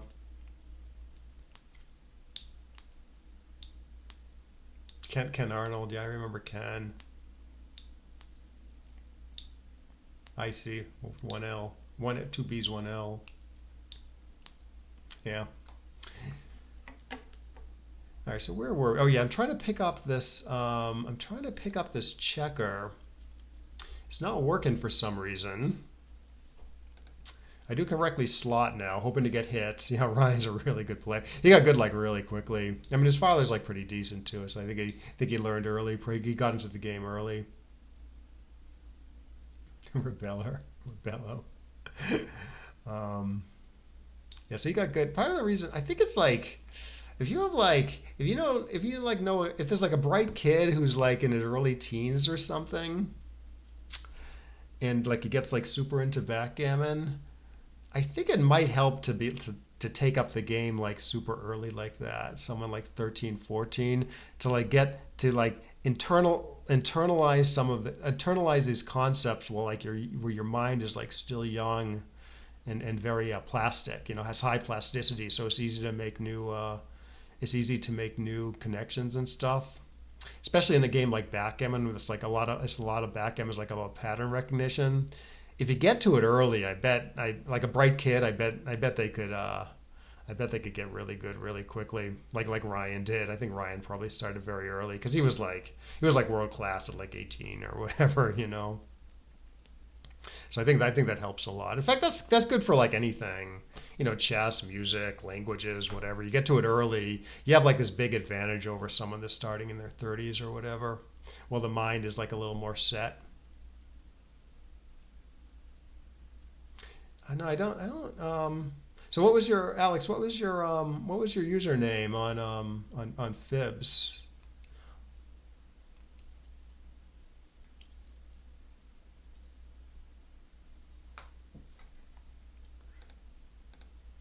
So 4-4. Okay, so I'm hanging back. This is a little awkward. But yeah, I didn't want to give up my 6 prime with this. So I keep everything. Oh, then I wasn't totally sure here. I mean, 24 to 17 is apparently a blunder. I think there was a chance it was right because maybe I get like multiple chances to hit this guy. Like he hits me with an ace. I miss, and then like I got all this time to like slot the ace again, hope to get hit and go after the guy again. Okay, a shot guy. Yeah, I don't remember you on Fibs back then. Right, so you remember when Ryan and Simon played a match on my channel, and they said they shared a room in Monte Carlo or somewhere. Yeah, this Shagger. But yeah, apparently, the computer just likes closing out here. Definitely getting a 3 to hit next turn, as opposed to the other play where White could enter and clean up that blot. They shared a sweet. Yeah, not a bad. But I miss whatever. And then yeah, I can safely play. I mean, it's not worth much, but I can safely play on here because I can't leave a shot. So even if I roll a bad number like 6-1, I just have the option to cash in the game next turn. 6-5, good, and he enters, and then fine. Now I'm not winning a gammon anymore. Okay, so this is the 2-5. I'm up 2 zip.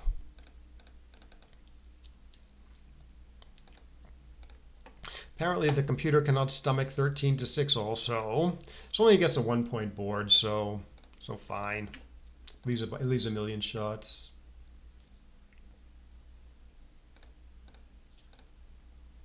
Okay, great shot by the opponents. 6-6. Alrighty, so yeah, here it does like making the 10 like I did, although maybe it slightly prefers 8 to 3 to 13 to 8. Kind of like 13 to 8 better. 6-3. Yeah, okay. This, giving up the 10 point but slotting the good points is close with keeping the 10 and slotting the bad points. Although this isn't too, I still slot the 5.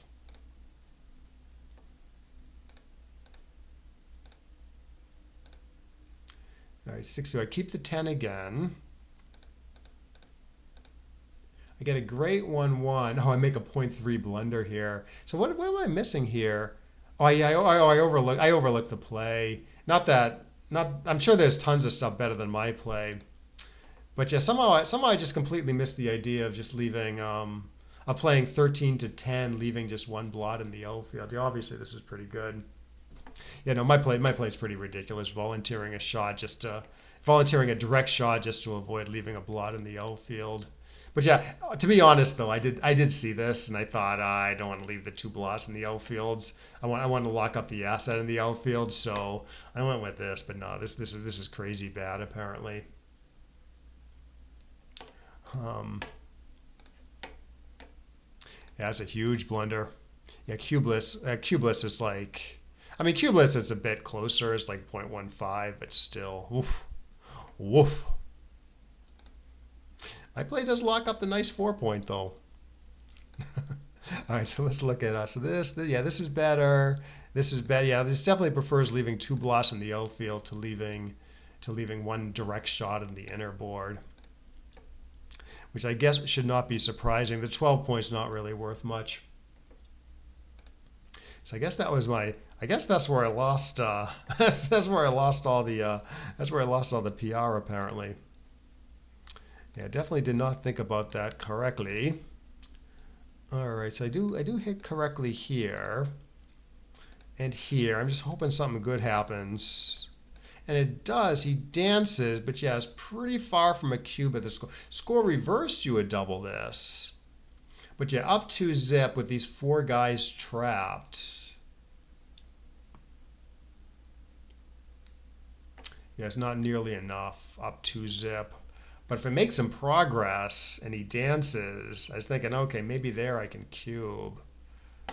So I think what the computer is saying here is I'm going to get a pretty if I can get a pretty decent cube by taking on just very little risk.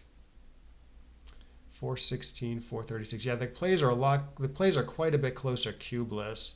So I think the computer is seeing a pretty decent cube after this play and a dance. See, that's what I wasn't sure about. Whereas the cube is more powerful here, but I'm taking on a lot more risk, you know.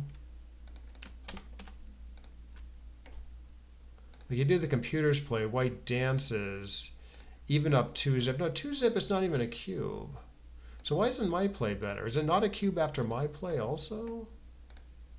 No, it's not a cube after my play also. Yeah, I guess due to the score, it's just none of the stuff is cubes. Huh. Like I probably would have cubed the dances here. Like part of the reason why I did it was like I probably wouldn't, or at least I probably wouldn't cube the dances here, but I wouldn't have been sure about it, you know? I was thinking, oh, okay, do this, I get away with it, I probably get a decent cube in. But yeah, the score, it's not true. So that's why the computer just sort of plays, I don't know, plays sort of cubeless, I guess. This is the 2-0 game. Oh, it's 3.3. Oof. Yeah, I do get punished for my bad play. A decent 6-4. 2-1. Okay, it does lock up the 8 points. It locks up the 8 point, and then it wants to do this with the 1. A little bit easier to escape. It does get attacked a little here. My play gets another builder for the 3, but 6s are duplicated. I wasn't too concerned with getting this guy moving, but I guess the computer thinks it's like a bigger deal. I don't really get why, because I'm down 20 pips. And then yeah, you can also do this. Get the guy ready to spring, but I didn't like these 3 blots in the outfield. But apparently this and this are pretty close. So the computer's like really valuing getting the guys ready to spring. Even though the race isn't good for me.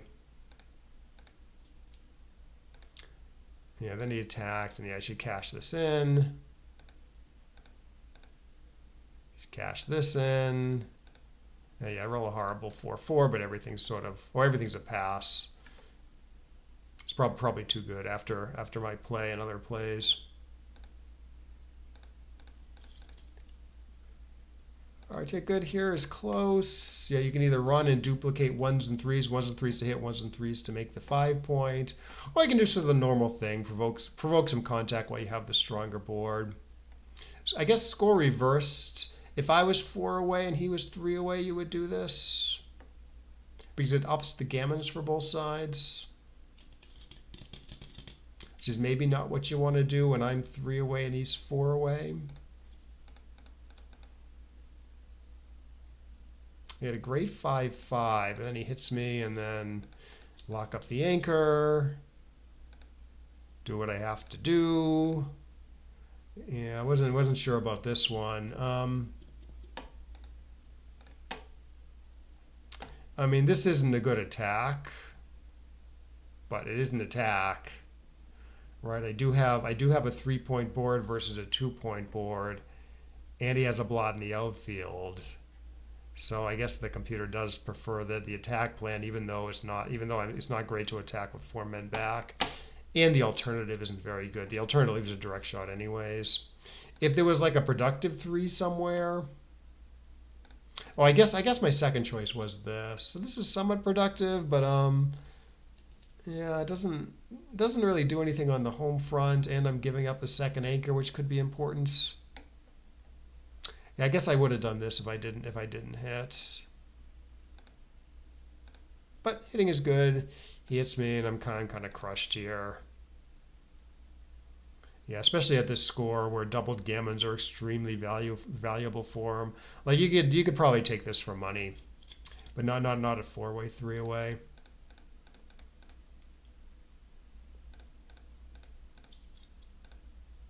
Yeah, it's borderline too good. Borderline too good.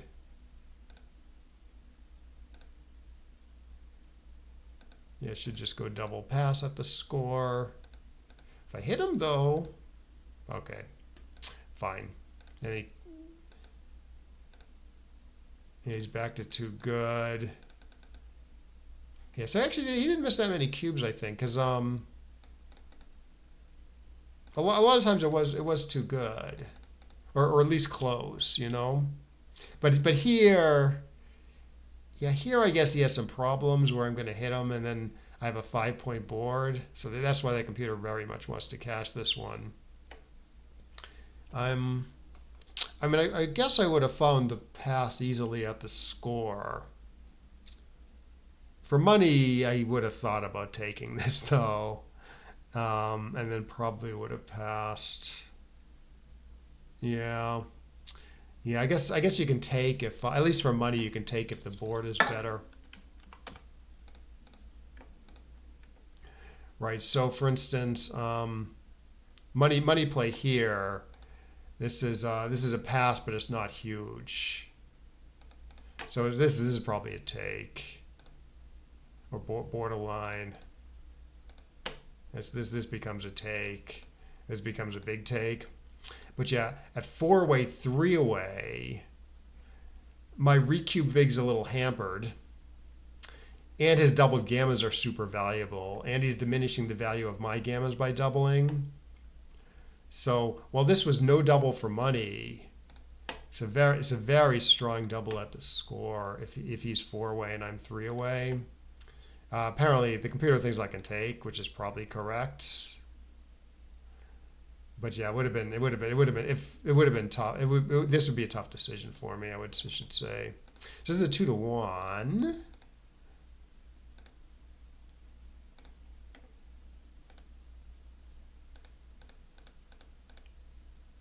So you say, how good would a 2,000-year-old player be?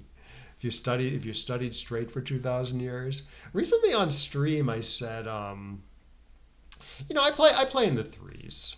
You know, I like to think low threes, but that's probably a little optimistic. That's probably like low threes if I'm in my home and I'm choosing when to play and I'm choosing who to play and I'm choosing the match length and everything. Like live tournaments, I'm gonna give up at least half a PR or more, you know, especially if you're not like sleeping well and you're in an unfamiliar place or whatever. So my point was, I don't know if there's anything reasonable I can do to get to improve like another 1 PR, because there's such like diminishing returns at this level. It takes like a lot of knowledge to improve when you're playing in the threes already. So,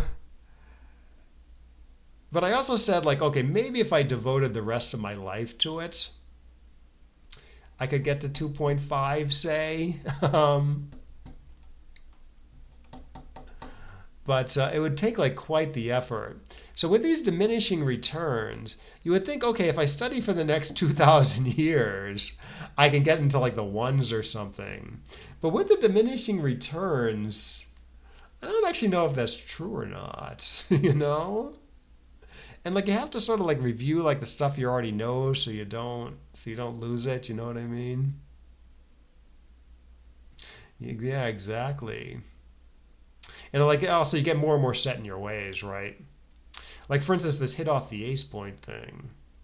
I've been like missing these hits off the ace point. I've been noticing them a lot lately. But I've probably been missing these hits off the ace point for like the last like 20, 25 years, you know? So given that like I'm so set in my ways, it's going to be hard to correct that. But I'm going to try though. I'm going to try to pay more attention to hitting loose off the ace in a lot of different circumstances. Because I just keep seeing it, you know? So I'm glad Simon mentioned that, you know?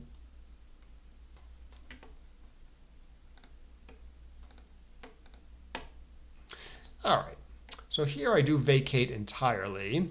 Slightly better for the win would be to stay back because I do get some double shots. Like say you roll 6-5, I get a double shot here and only a single shot here. And also a number like 6-1-5-1, those are blot numbers.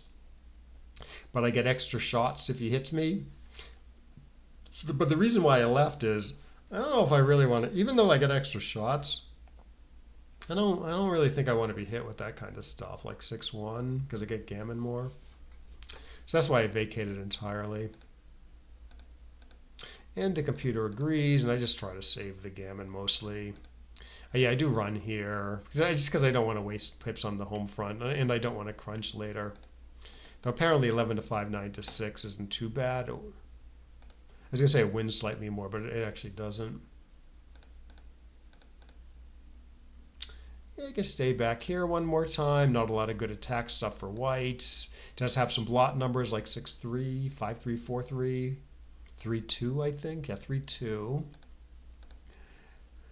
But he plays safely, and then yeah, now I gotta go.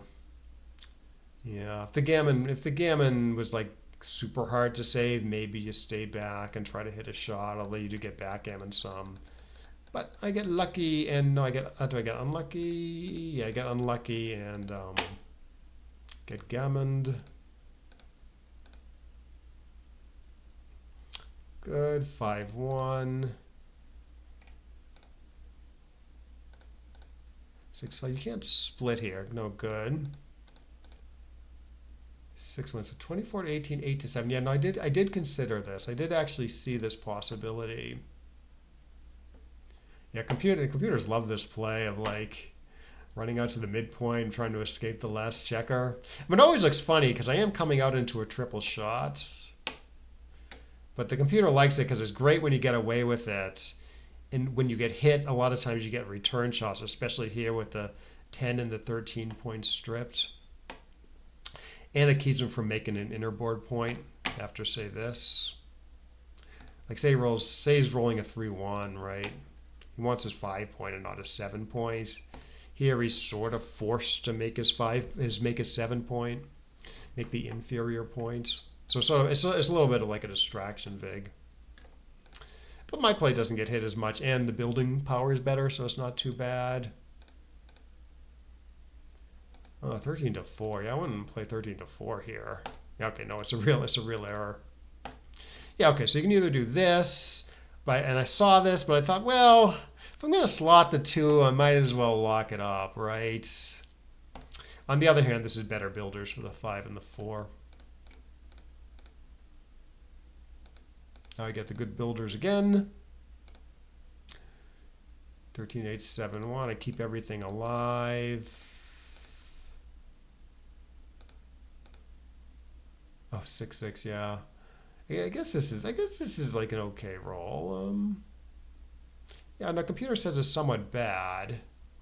Yeah, I guess it's so oh no, it's a shot and it's destructive on the home front. So yeah, you just want like a 5-3 here to escape the guy. Over a 6-6. Apparently I choose the wrong play. Okay, so I do this. I'm leaving 13 shots. Right, there's 11 twos plus 1, 1 plus 6, 6. I do slot the good points. So this is pretty reasonable. I compared it to this, which is more shots, and I guess I came up with the right conclusion by a good margin. So what does the computer want to do? Oh, I guess I didn't see this. Yeah, no direct shots, but a really like tough position to bring home. So why didn't I see this? So you have to jump out. Oh, I see. You can give up the 7 and then play 8 to 2. Yeah. Yeah, somehow I completely missed this idea. Maybe I was just focused on making the 7. I did actually look around for a play that left only indirect, but I just didn't. Yeah, somehow I didn't see this. Huh. Yeah, but given that this is quite a bit easier to bring home when missed. It's not too bad. In fact, it looks like I get a Cuban right away. Yeah, I get a very efficient Cuban right away. Although I might have took a bad play with the 6-5 for me to make it like super efficient. So it did kind of work. So I guess this is part of the reason why my play isn't so bad. I get like a pretty good cube on his bad numbers.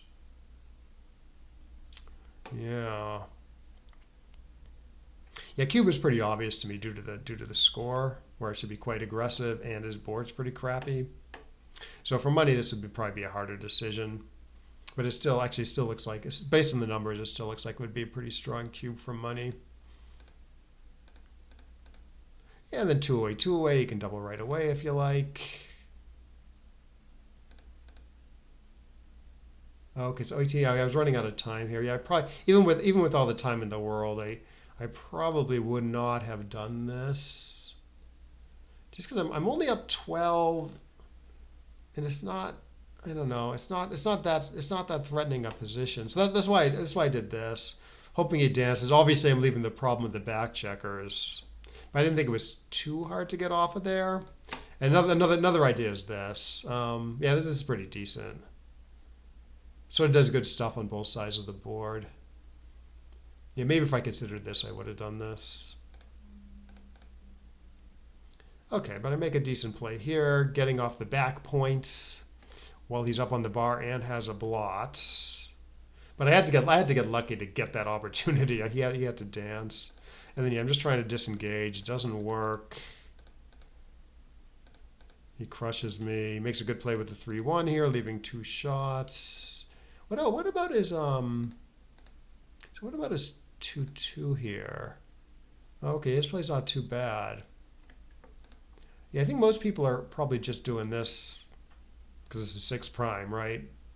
It's not trivial to roll this home though. If I had a crunch board, this would be pretty trivial because you get to hit loose with like a 3-1 say at no risk. Here, if I build my 3-point and he rolls a 3-1, I don't think he can really hit me there. He shouldn't hit me there because I hit back and I already have like this great counter prime opportunity.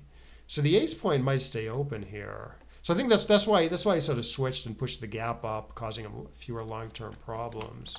Yeah, I'll show you what I mean. So you make like the obvious play. I roll a 4-1, great number. Then he rolls a 3-1, decent number to hit, but you can't do it here because the counter prime potential is too strong, right? Yeah, there's pretty big blunder to hit. Yeah, meanwhile, compared to this position, even this position, like now it's obvious to hit, right? Even though you're hitting against a closed board. Beginners sometimes are blown away by this, right? Because they know when you first learn backgammon, you know that this is like an awesome thing on my side of the board. So against an awesome thing, how can you leave a shot, right? So they're like shocked that you can do this. But obviously, I don't have any real chance of here. I hit him back, and what am I going to do? You know, can't really counter prime. Maybe you could try this, but it's so unlikely to work. If you enter with a 1-2, your board's just going to crumble. You know.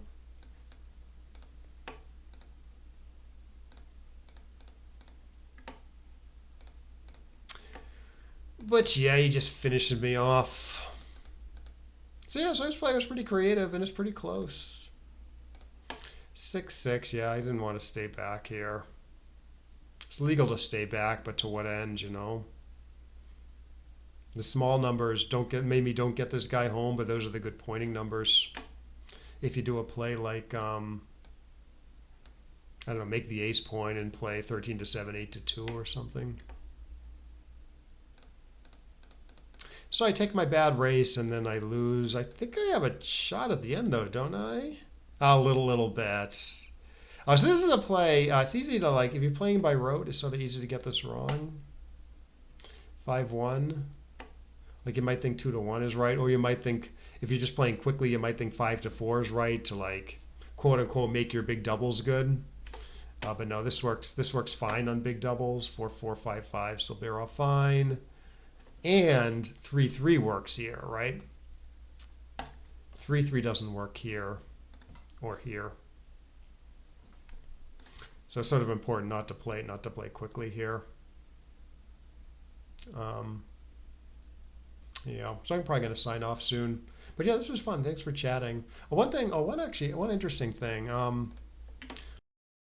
In Hub, I think some people will find this pretty instructive. There's a daily puzzle, which was not completely obvious to me, but So black on roll. Match score is a little bit of an issue, but since there's no gamut, it's not a big issue. Black's up 3 away, 9 away. It turns out this is double take. The take pass is is a lot closer than the double. I knew this was a money. I knew this was at least a money redouble for sure. 100% just by a quick glance.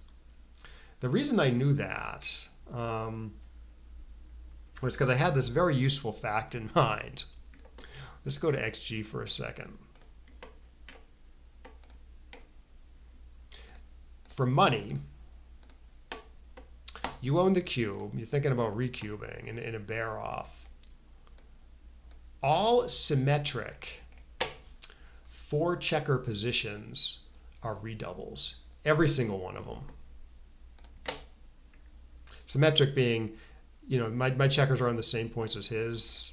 Maybe make it a little less obvious that it's a redouble. I know instantly this is a redouble. I'm pretty sure, anyways. I remember hearing this a long time ago, and I've always trusted it, and I've never seen a counterexample. So all symmetric 4 checker positions are redoubles for money. So not obvious, right? But kind of a useful thing. And it's useful not because symmetric positions come up all that often. But let's go back to the problem position. He's got a 4 checker position. I'm better than I am if I was symmetric with him. I got fewer checkers. I got the same number of pips, but I got fewer checkers, and my checkers are more inefficient places. So I know immediately this is a money redouble. So given that this is a money redouble, I figure it's like a clear money redouble, because like my position is like better than his by like a good margin. So I figured it was a double even at the score where maybe should be a little conservative. The take pass, I found the take, but it was not obvious to me. Yeah, so I hope that's interesting. I don't know. Is that like a known? Do you guys know if that's like a known thing? Do people like know that? Is that like a common thing to know? Because I've heard. Herb Gerling told me it a long time ago, and it stuck in my head, but I haven't heard it from anyone else. Maybe it was maybe it was talked about like by old school players. I don't know. And then another thing he said. Another thing he said, which I haven't really tested, but he said, unless there's a checker on the ace, it's always a take. Symmetric 4 checker positions are all takes. If there's no checker on the ace, and then when there's a checker on the ace, it might be a take or it might be a pass, but it can be passes, but only when there's a checker on the ace. But like if that's true, then you know immediately this is redouble take. I mean, maybe that's obvious anyways, but given that it's symmetric and there's no checker on the ace.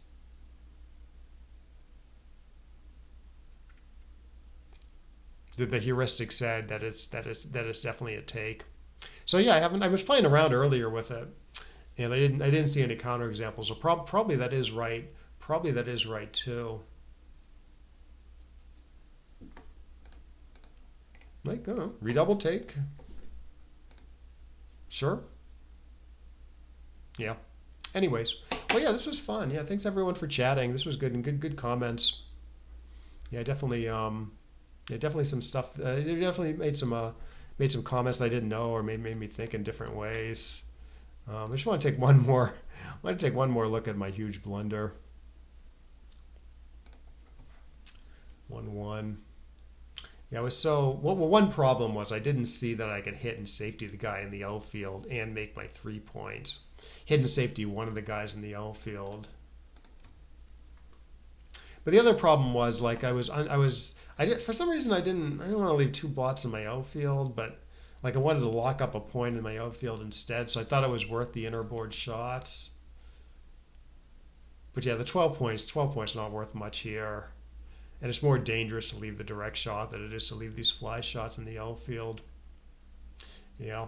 Anyways, okay. Well, yeah, thanks for watching. Hope you got something out of this, and we will see you next time.